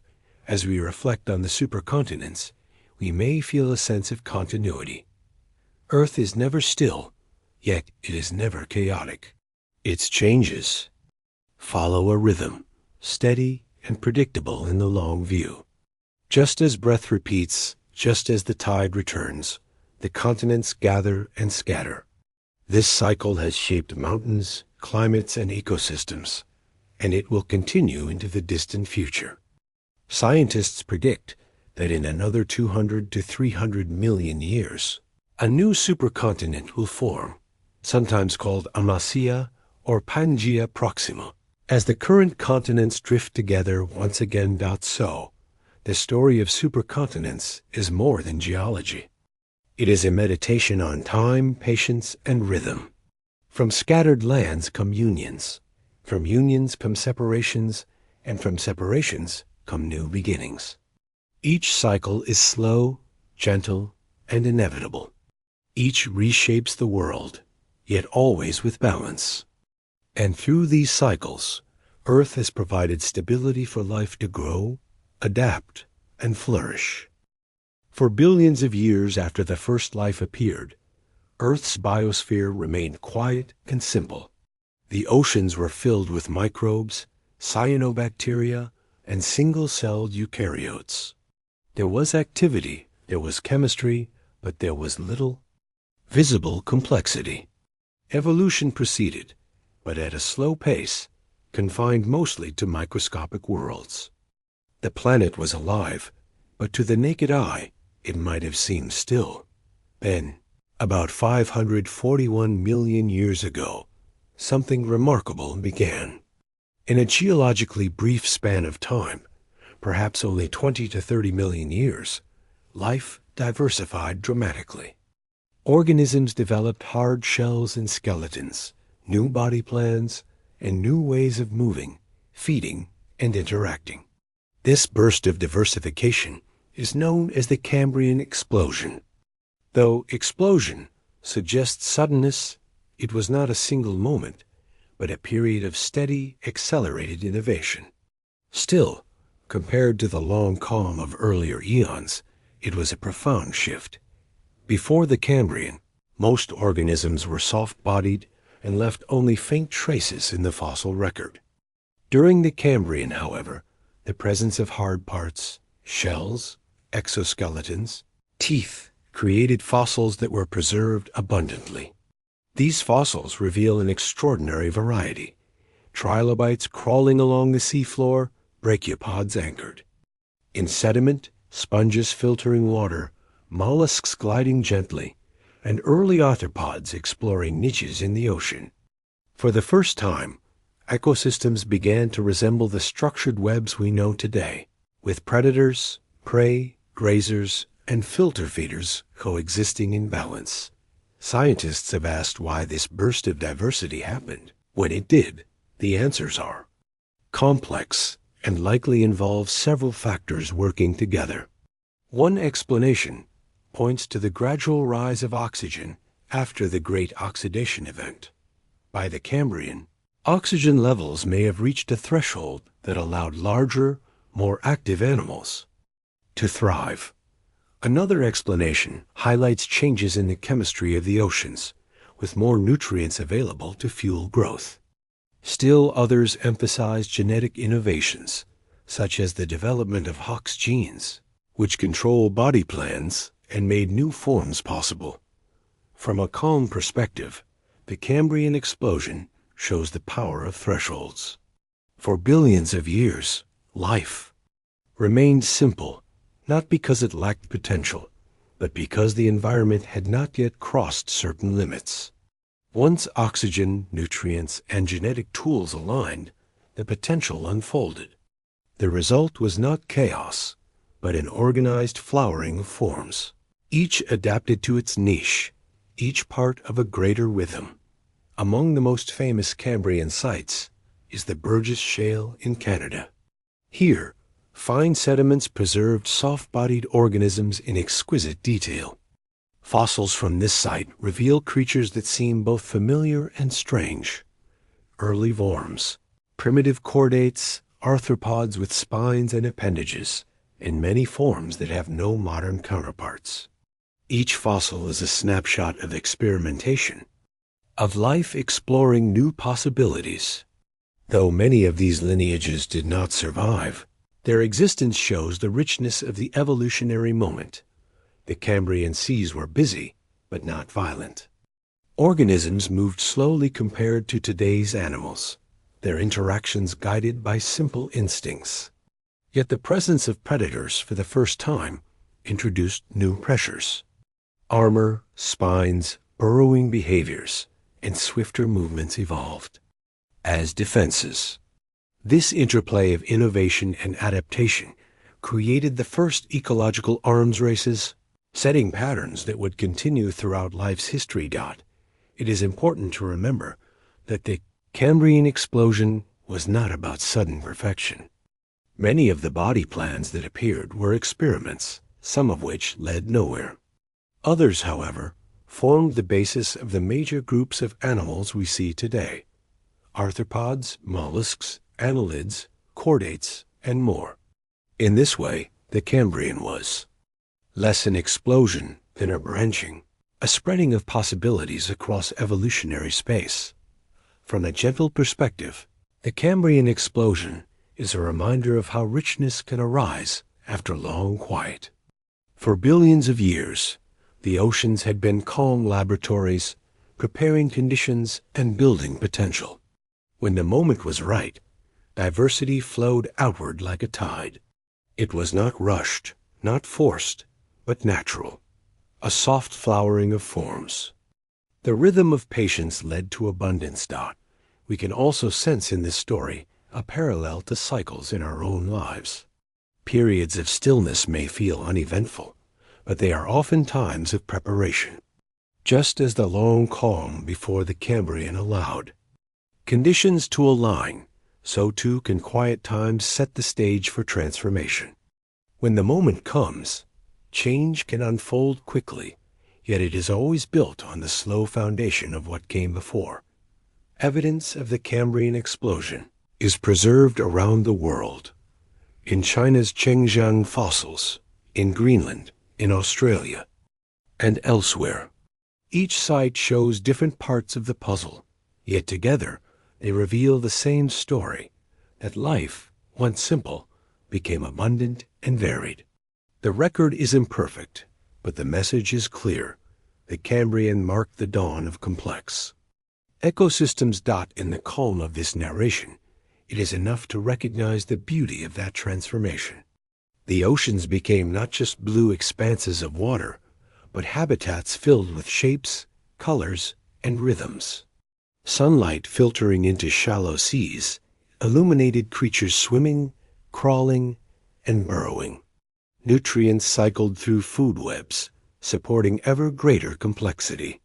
From that point on, life would never again return to the simplicity of earlier eons. So, The Cambrian explosion is remembered not for violence or suddenness, but for creativity. It was the moment when life's potential unfolded, when diversity blossomed, when the tree of life sent out its broadest branches.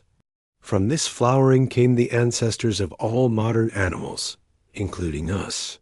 And in this way, the Cambrian is not distant but immediate, part of the heritage of every living being. Today, for hundreds of millions of years after the Cambrian diversification, life remained almost entirely in the oceans. The seas provided protection, buoyancy, and stability. In water, nutrients were dissolved and easy to access.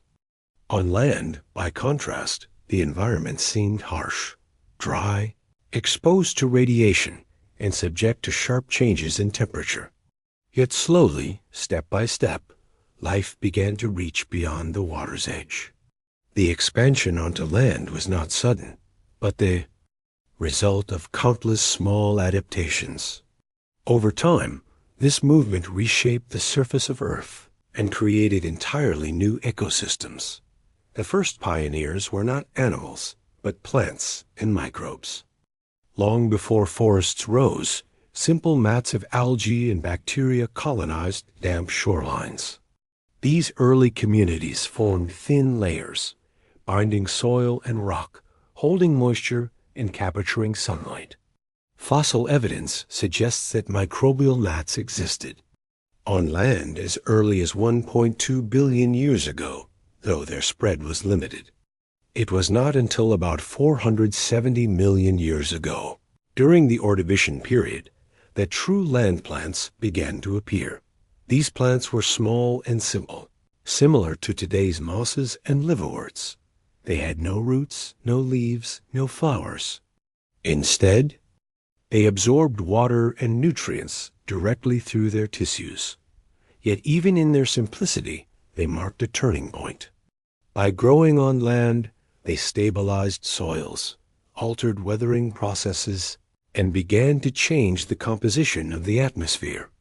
As they captured carbon dioxide through photosynthesis, they released oxygen into the air, amplifying the shift begun by cyanobacteria long before. The adaptation to land required new solutions. In water, organisms are supported by buoyancy. On land, they must resist gravity. Plants developed stronger cell walls made of cellulose, and eventually vascular tissues that could transport water upward. They also evolved protective coatings, such as cuticles, to reduce water loss. Reproduction posed another challenge. Spores that could survive in dry conditions became essential. Each innovation was small, but together they allowed plants to spread further inland, away from constant dependence on standing water. As plants took hold, they prepared the way for animals. Insects and arthropods were among the first to follow, feeding on decaying material and the plants themselves. Fossils show millipede-like creatures crawling across the land about 430 million years ago.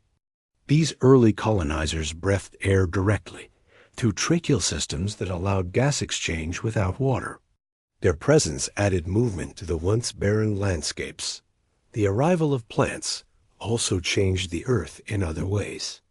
By drawing down carbon dioxide from the atmosphere, they may have cooled the climate, contributing to episodes of glaciation.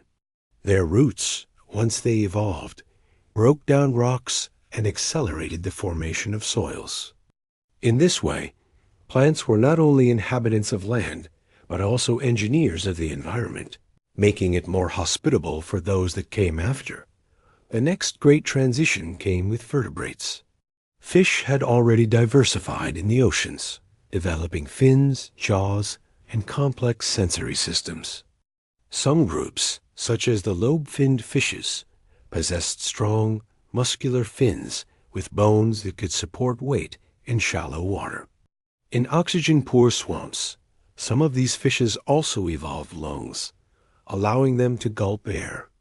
These adaptations, though originally suited to aquatic life, provided the foundation for a step onto land. Around 370 million years ago, during the Devonian period, the first tetrapods, four-limbed vertebrates, began to explore the margins of the land. Their limbs, derived from fins, could bear their weight. Their lungs allowed them to breathe air. At first, they probably moved awkwardly, staying close to water for reproduction and protection. But over time, their descendants would spread further, giving rise to amphibians, reptiles, birds, and mammals. It is calming to recognize that this expansion was not a conquest, but a gradual unfolding. Plants and animals did not rush onto land. They advanced step by step, adapting to each challenge. Soil formed slowly. Forests rose gradually. Insects, amphibians, and reptiles followed one another in sequence. Each stage prepared the next, creating a continuous flow of adaptation. By the late Devonian and into the Carboniferous period, land was transformed. Vast forests of ferns, horsetails, and seed ferns spread across the continents. Trees grew tall, producing shade and complex habitats. Insects diversified, some growing to enormous sizes in oxygen-rich air. Amphibians thrived in swamps. Wow. The first reptiles evolved to lay eggs with protective shells, freeing them from the need to reproduce in water. With this innovation, vertebrates could fully embrace terrestrial life. The expansion onto land was not without challenges. Droughts, fluctuations in climate, and the need for new forms of locomotion tested every lineage. Many species failed to persist, but others adapted, and through adaptation, life filled the continents. Rivers and coasts gave way to wetlands, forests, deserts, and grasslands.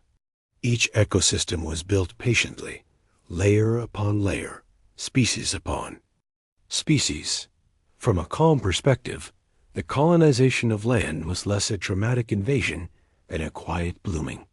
Once barren landscapes became green. Air, once thin of oxygen, grew richer. Soil, once sterile, became alive with roots, fungi, and decomposers. The continents became vibrant, supporting communities as diverse and interconnected as those in the oceans. The significance of this step is immense. By moving on to land, life gained access to new energy sources, new niches, and new ways of interacting. The diversity of today's ecosystems, from forests to savannas, from tundras to deserts, is rooted in this ancient transition. Every tree, every insect, every mammal carries the legacy of those first plants and animals that dared to leave the water. If we pause to reflect, we may sense the gentleness in this long story. The earth did not rush to clothe itself in green. It unfolded slowly, like breath-filling lungs, like waves lapping against a shore. Each innovation was small, but each endured.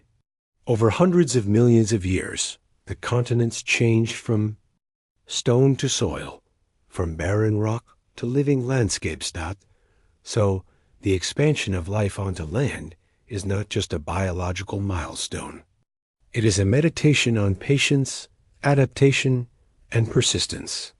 From microbes to mosses, from mosses to forests, from fishes to tetrapods, each step built on the last. The land became alive, and Earth became a planet not only of seas, but also of forests, fields, and creatures roaming across its surface. After life had established itself on land, with plants forming forests and vertebrates adapting to terrestrial life, a new era began to unfold. This was the Mesozoic era, stretching from about 252 to 66 million years ago. Often called the Age of Dinosaurs, it was a time when these remarkable animals dominated the land, while reptiles also filled the seas and skies. Their reign lasted more than 180 million years. far longer than humans have yet existed. And during this span, the Earth's landscapes and ecosystems were deeply shaped by their presence. Dinosaurs first appeared in the aftermath of the Permian extinction, the most severe crisis life on Earth has ever faced. About 252 million years ago, volcanic eruptions, climate shifts, and ocean changes wiped out more than 80% of species. The ecosystems that remained were sparse and recovering. In this open space, new groups of animals evolved. Among them were the earliest dinosaurs, small and relatively modest compared to the giants they would later become by the Triassic period. Around 230 million years ago, dinosaurs began to diversify. At first, they were one group among many, sharing the land with other reptiles like crocodile relatives and early mammals. But over time, their adaptations gave them an advantage. Strong limbs, efficient lungs, and upright posture allowed them to move with energy and endurance. They spread across the continents, filling niches as predators, herbivores, and everything in between.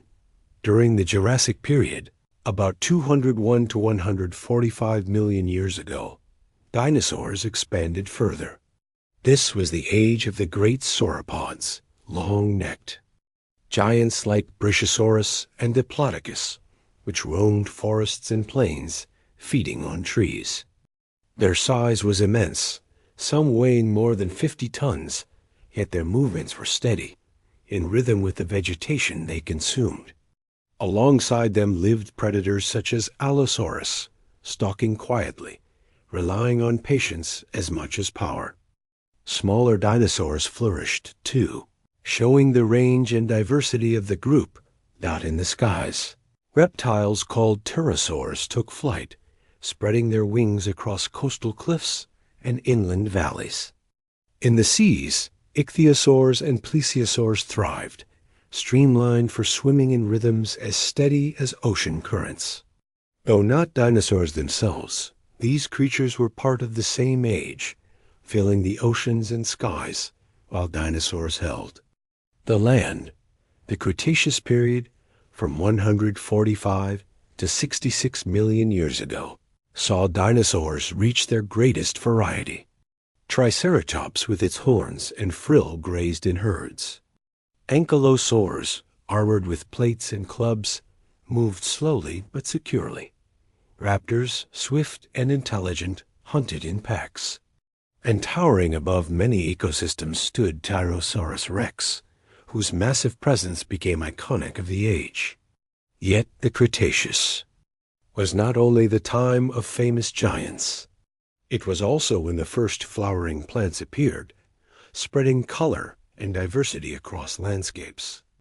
Insects evolved alongside them, pollinating blossoms, creating new cycles of interaction. Birds, descended from small feathered dinosaurs, took flight in new forms. Continuing the lineage into the present-day from a calm perspective, it is important to see the age of dinosaurs not as a spectacle of power, but as a long, steady rhythm of life. For nearly 200 million years, dinosaurs were simply part of the planet's balance. They ate, reproduced, migrated, and evolved, shaping ecosystems. As naturally as forests grow or rivers flow, their time was not hurried, not fleeting. It stretched across eras, patient and enduring. The climate of the Mesozoic was generally warm, with high sea levels. Continents were arranged differently than today, gradually drifting from the supercontinent Pangaea into more familiar shapes. Shallow seas spread across much of the land, creating lush coastal environments. Forests of conifers, cycads, and later flowering plants supported herbivores, which in turn supported predators.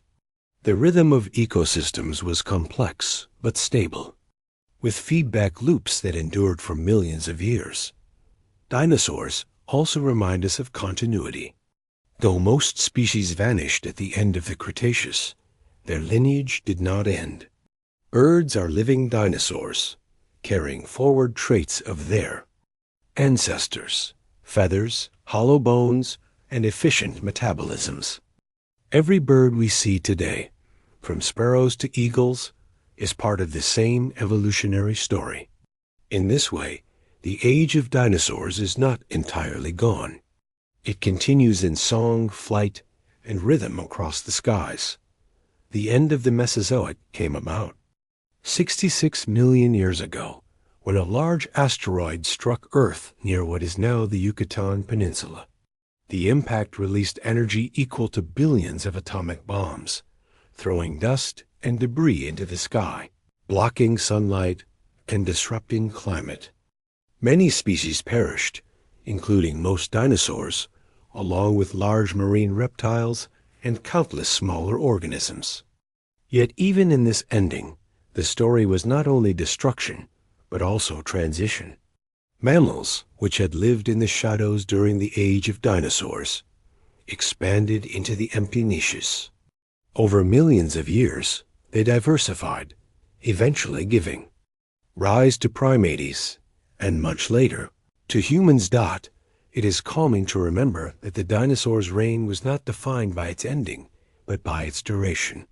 For 180 million years, they thrived, adapted, and filled the earth with diversity. Their story shows us that dominance in nature does not mean chaos or force, but balance sustained over long stretches of time.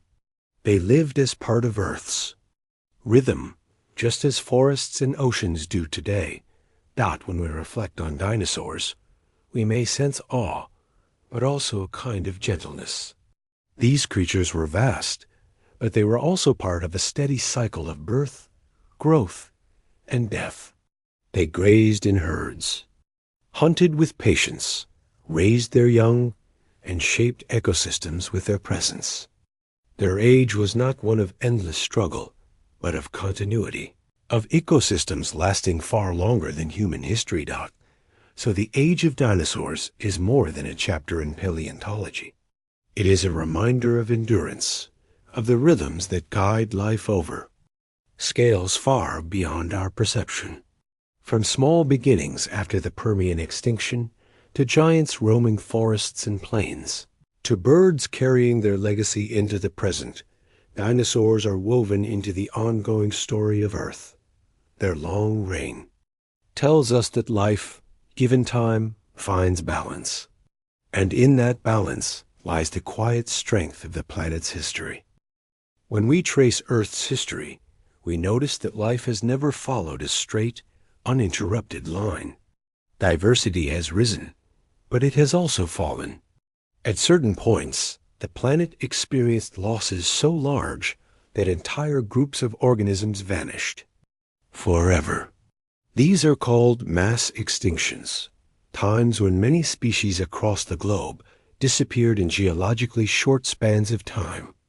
They did not end the story of life, but they reset it, opening space for new forms to arise. Scientists recognize 5 major mass extinctions, along with several smaller ones. Each had different causes, yet all remind us that Earth's biosphere is dynamic, shifting, and adapting over immense timescales. From a calm perspective, extinctions are not only endings, but also transitions, woven into the rhythm of life. The first major event came about 445 million years ago, during the Ordovician-Silurian extinction. At that time, most life was in the oceans. Brachiopods, trilobites, corals, and many other marine groups flourished. Then global cooling set in, likely triggered by glaciations. Sea levels dropped, shallow habitats shrank, and about 85% of marine species vanished. Yet, even after such loss, ecosystems recovered. Survivors adapted, and new lineages emerged to fill empty niches. The second great extinction occurred 375 million years ago, during the late Devonian. This was a prolonged crisis rather than a single blow. Changes in sea levels, ocean chemistry, and possibly asteroid impacts stressed marine ecosystems. Reef-building organisms, such as stromatoporoids and corals, suffered heavily. About 3/4 of species disappeared. But from this silence, new groups of fish, amphibians, and eventually early reptiles began to flourish. The third, and most severe, came about 252 million years ago, the Permian-Triassic extinction, sometimes called the Great Dying. More than 90% of species are thought to have been lost. Massive volcanic eruptions in Siberia released enormous amounts of carbon dioxide and methane, warming the climate and acidifying the oceans. Oxygen levels dropped, both in the atmosphere and in seawater. Ecosystems collapsed. Yet even this devastation was not the end. Within millions of years, survivors repopulated the planet, and from their ranks, the first dinosaurs and mammals eventually arose. The fourth major event occurred 201 million years ago, at the boundary between the Triassic and Jurassic periods. Again, massive volcanic activity played a role, releasing gases that altered climate and chemistry. Many reptile groups vanished, clearing ecological space. Into that space, dinosaurs expanded, beginning their long dominance of the Mesozoic. The fifth major extinction is perhaps the most famous, the Cretaceous-Paleogene extinction, about 66 million years ago. An asteroid, more than 10 kilometers wide, struck near what is now the Yucatan Peninsula. The impact released dust and aerosols that dimmed sunlight, disrupted photosynthesis, and cooled the planet. Many species perished, including most dinosaurs, large marine reptiles, and numerous plants and invertebrates. Yet mammals, birds, and other groups survived. Their diversification after the extinction eventually gave rise to the modern biosphere. Including our own lineage. From a calm perspective, mass extinctions are not only tragedies, they are turning points, transitions in which old ecosystems give way to new ones. They remind us that life is resilient, capable of adapting even after profound loss. Each extinction reduced diversity, but each was followed by recovery and renewal. The rhythm of extinction and evolution is part of Earth's long balance. It is soothing to notice the slowness of recovery. After the Permian crisis, it took more than 10 million years for ecosystems to regain complexity. After the Cretaceous impact, forests returned within centuries, but full biodiversity took millions of years to rebuild. In these spans, we see patience written into the fabric of the planet. Life rests, regrows, and expands again in rhythm. Mass extinctions also shaped the path of evolution. Without the Ordovician event, certain lineages of fish might never have risen. Without the Devonian loss, amphibians and tetrapods might not have flourished. Without the Permian devastation, dinosaurs might not have dominated. Without the Cretaceous impact, mammals might never have taken center stage. Each loss, though immense, created openings. In this way, extinctions were not only endings, but also beginnings. The record of these events is preserved in rocks. Layers rich in iridium mark the asteroid impact that ended the Cretaceous. Shifts in carbon isotopes reflect changes in ocean chemistry during the Permian. Fossil assemblages show sudden disappearances, followed by the appearance of new groups. To read these rocks is to read the memory of Earth itself, patient and enduring. From a reflective view, we may feel comfort in the continuity. Extinctions remind us of fragility, but also of resilience. Life has been tested many times, yet it has always recovered.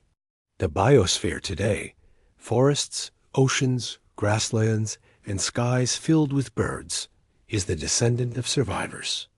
Every Tree and every animal carries the imprint of ancestors that endured through crisis. So, the mass extinctions are not merely records of loss. They are markers of rhythm, points in the great breathing of the planet's history. Diversity rises, falls, and rises again. Endings become openings. From silence comes renewal.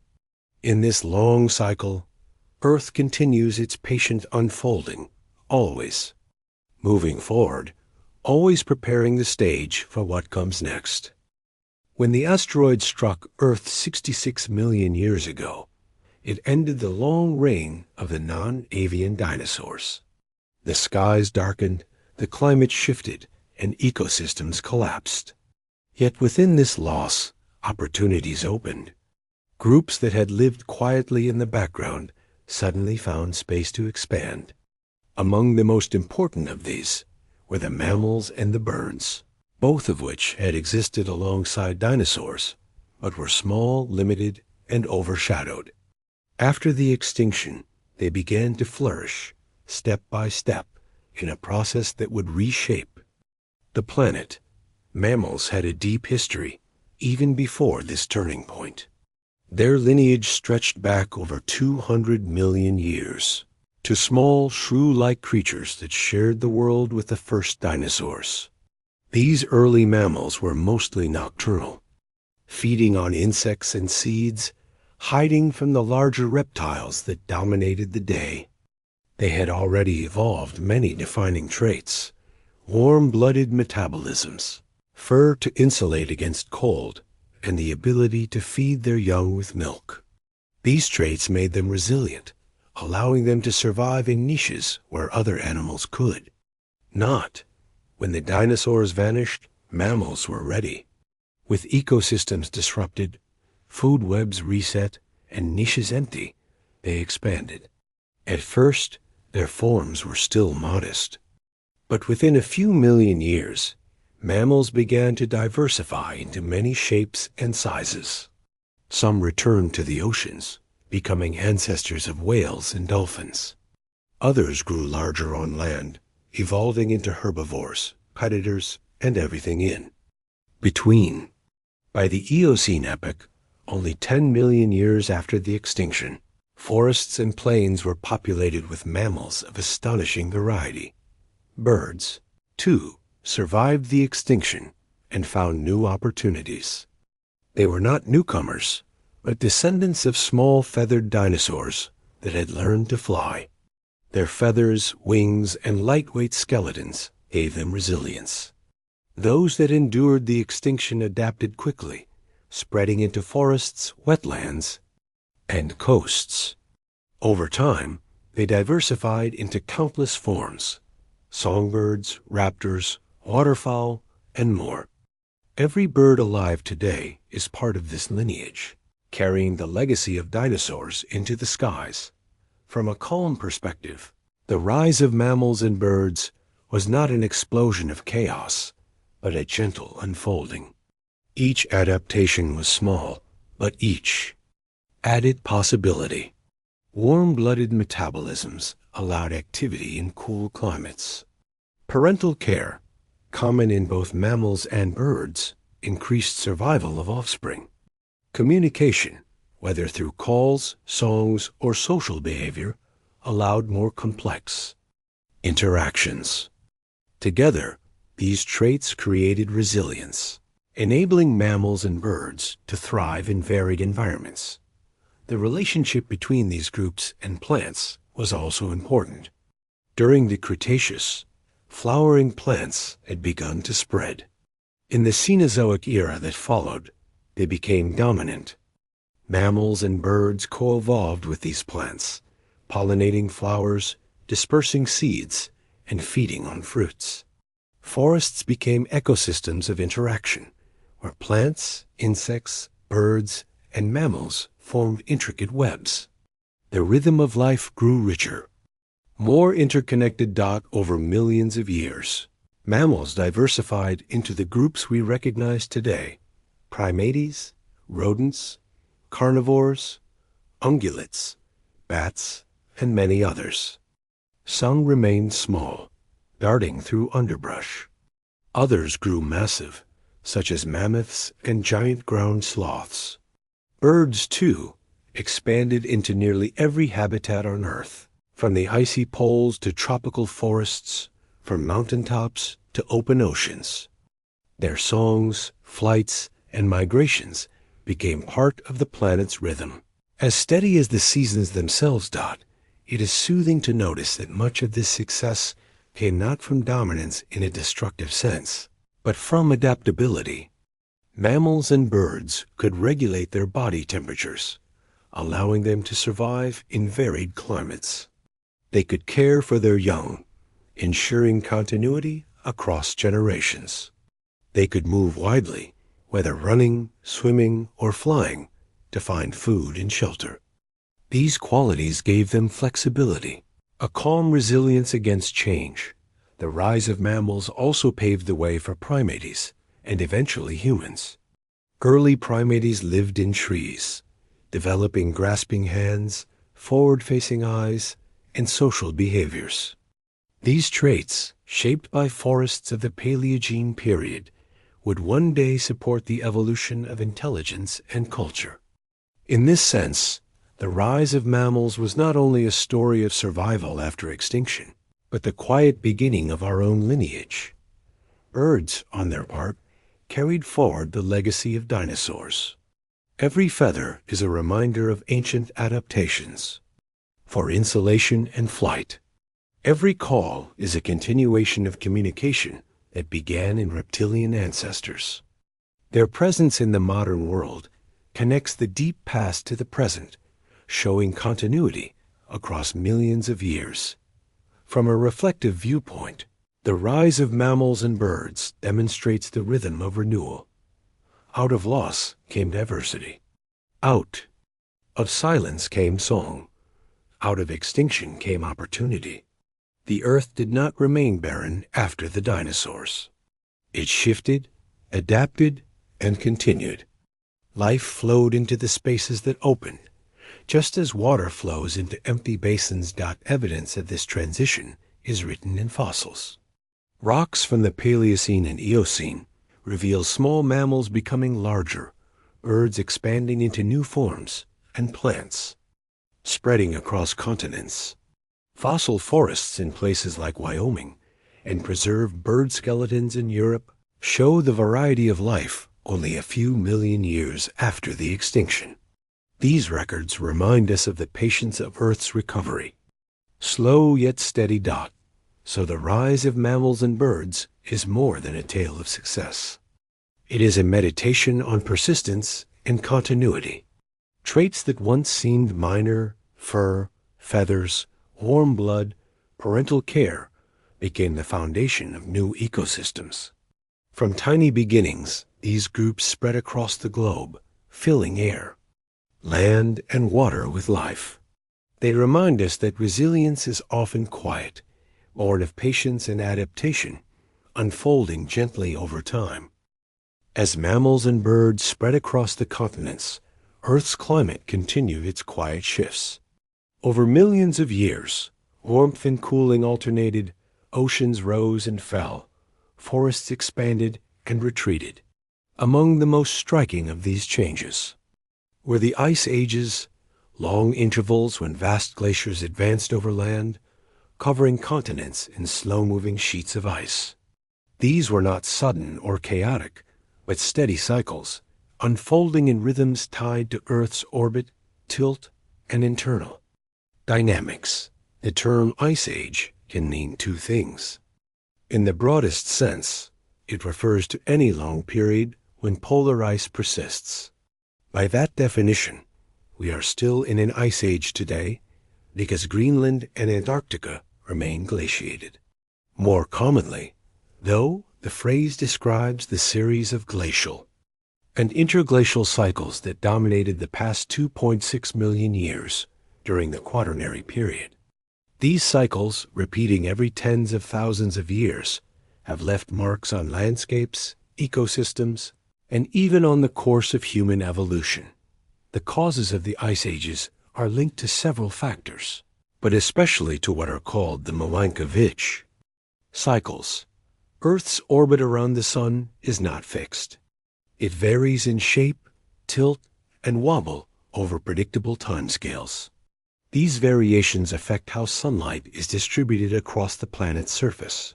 When summers in the northern hemisphere are cool, snow and ice that accumulate in winter do not fully melt. Over time, glaciers expand, reflecting more sunlight and reinforcing the cooling. When orbital cycles shift again, summers become warmer and ice retreats. The rhythm is slow and steady, like the pendulum of a cosmic clock. During the height of the most recent glacial cycles, ice sheets covered much of North America, Northern Europe, and Asia. In some places, they were several kilometers thick. These glaciers were not static. They flowed slowly outward under their own weight, carving valleys, grinding mountains, and reshaping landscapes. As they advanced, they scraped away soil and rock, leaving behind plains and lakes. As they retreated, meltwater formed rivers, deltas, and fertile basins. Much of the terrain we know today, the Great Lakes of North America, the fjords of Scandinavia, the moraines of Central Europe, owes its shape to the patient work of ice stock. The ice ages also influenced sea levels. When glaciers grew, enormous amounts of water were locked into ice, and global sea levels fell by more than 100 meters. When the ice melted, seas rose again, flooding coasts and creating new shorelines. Islands appeared and disappeared, land. Bridges formed and vanished. During low sea levels, humans and animals could walk from Siberia to Alaska across the Bering Land Bridge. Later, when seas rose, these routes were submerged, isolating continents and shaping migrations. Life itself adapted to these cycles. During glacial periods, cold-adapted animals such as mammoths, mastodons, woolly rhinoceroses, and reindeer thrived on open steppe-like plains called mammoth steppes. When interglacial warmth returned, forests spread and many cold-adapted species retreated north or perished. Plants, too, shifted their ranges, moving south during glacials and north again during interglacials. Each cycle was like a breath of the biosphere, expansion and contraction, advance and retreat, repeated again and again. Humans evolved within this rhythm. Our species, Homo sapiens, emerged about 300,000 years ago, during one of the glacial cycles. We learned to adapt to cold climates, to use fire, clothing, and shelters. We migrated across shifting landscapes, following herds and settling in regions made accessible by lowered seas. The challenges of the ice ages may have shaped our intelligence, cooperation, and resilience. Even today, traces of these adaptations remain in our cultures, technologies, and myths. It is calming to recognize that the ice ages were not catastrophes, but natural cycles. Glaciers advanced slowly over thousands of years. Ecosystems adjusted in parallel, moving with the climate. Species migrated, adapted, or gave way to others. When the ice retreated, new opportunities opened. In Europe, fertile soils left by. Glaciers became foundations for agriculture. In North America, glacial meltwater carved river valleys that still sustain millions of people. The patient work of ice created landscapes of both beauty and abundance, evidence for the ice ages. Commies from many sources, moraines and glacial deposits on land, deep-sea sediments that record temperature shifts, ice cores from Antarctica and Greenland that preserve bubbles of ancient air. These records allow scientists to reconstruct climates stretching back hundreds of thousands of years. They show the rhythm of glacial cycles, about every 100,000 years in the later Quaternary, and the corresponding rise and fall of carbon dioxide and temperature. The pattern is steady, like the beat of a drum, written across the history of Earth. From a reflective perspective, the story of the ice ages carries reassurance.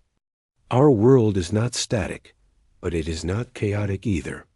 It moves through cycles, balanced by gravity, sunlight, and feedback loops. Even as ice advanced and retreated, life continued, adapted, and endured. Humans are part of that endurance, shaped by the very cycles that once seemed harsh. Today, we live in an interglacial period, the Holocene, which began about 11,700 years ago. This warm phase allowed agriculture, cities, and civilizations to flourish.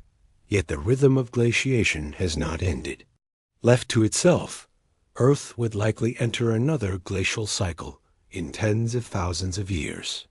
Whether that rhythm will continue, unchanged, is a question for the future, but the pattern of the past shows us a planet guided by calm cycles, not by chance. So, the ice ages are not only about cold and hardship, they are about patience, rhythm, and transformation. From glaciers came rivers, from rivers came fertile plains, from plains came life and civilization.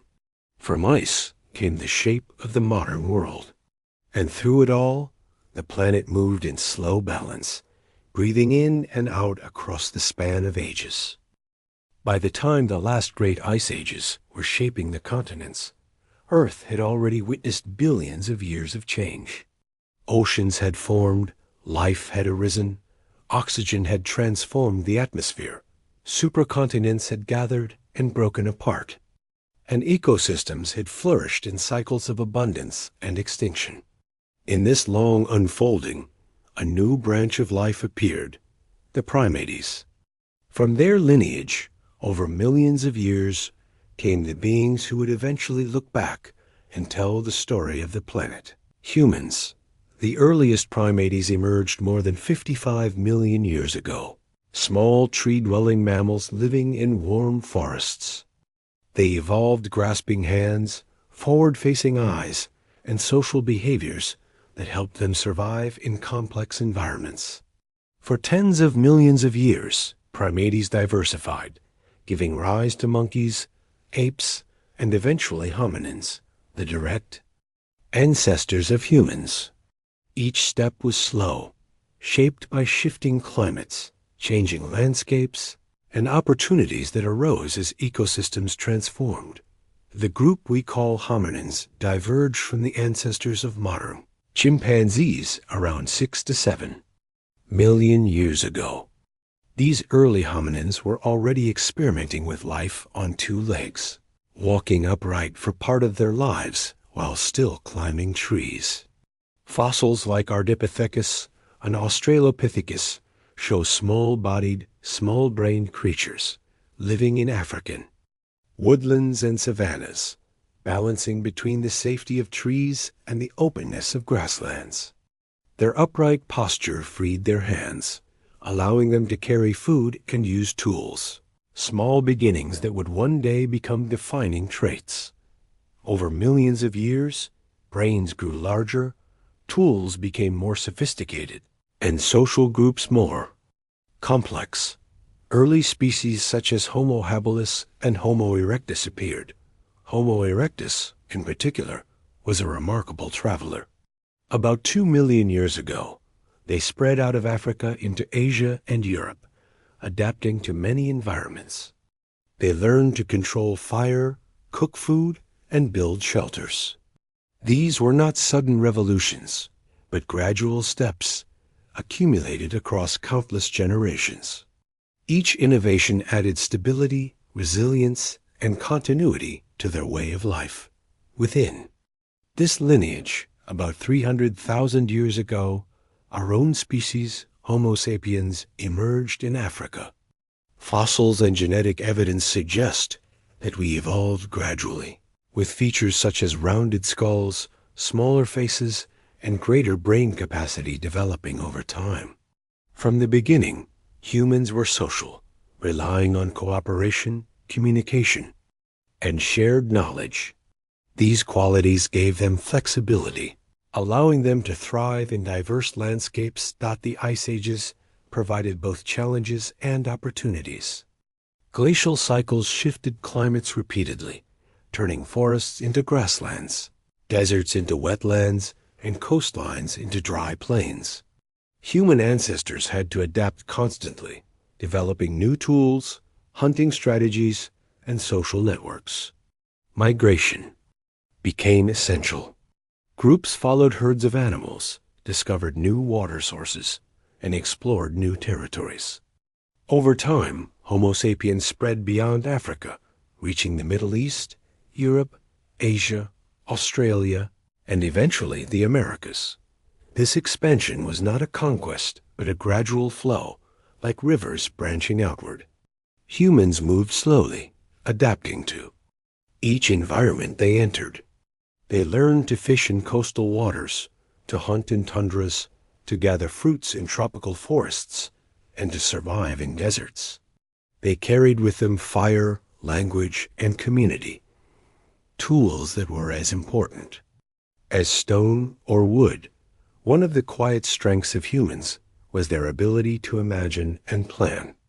Symbolic thought allowed them to create art, bury their dead, and share stories. These expressions were not luxuries, but part of survival, strengthening bonds and transmitting knowledge. Cave paintings, carved figurines, and musical instruments remind us that the emergence of humans was not only about tools and migration, but also about meaning, creativity, and culture. From a calm perspective, the rise of humans can be seen as the continuation of Earth's long rhythm. Just as cyanobacteria once changed the atmosphere with photosynthesis, humans began to change landscapes with farming, and later with cities. Just as tectonics reshaped continents, human societies reshaped ecosystems. Each stage of Earth's history has carried a form of transformation. A human stage is simply the most recent, unfolding within the same gentle flow of time. It is humbling to remember how recent we are.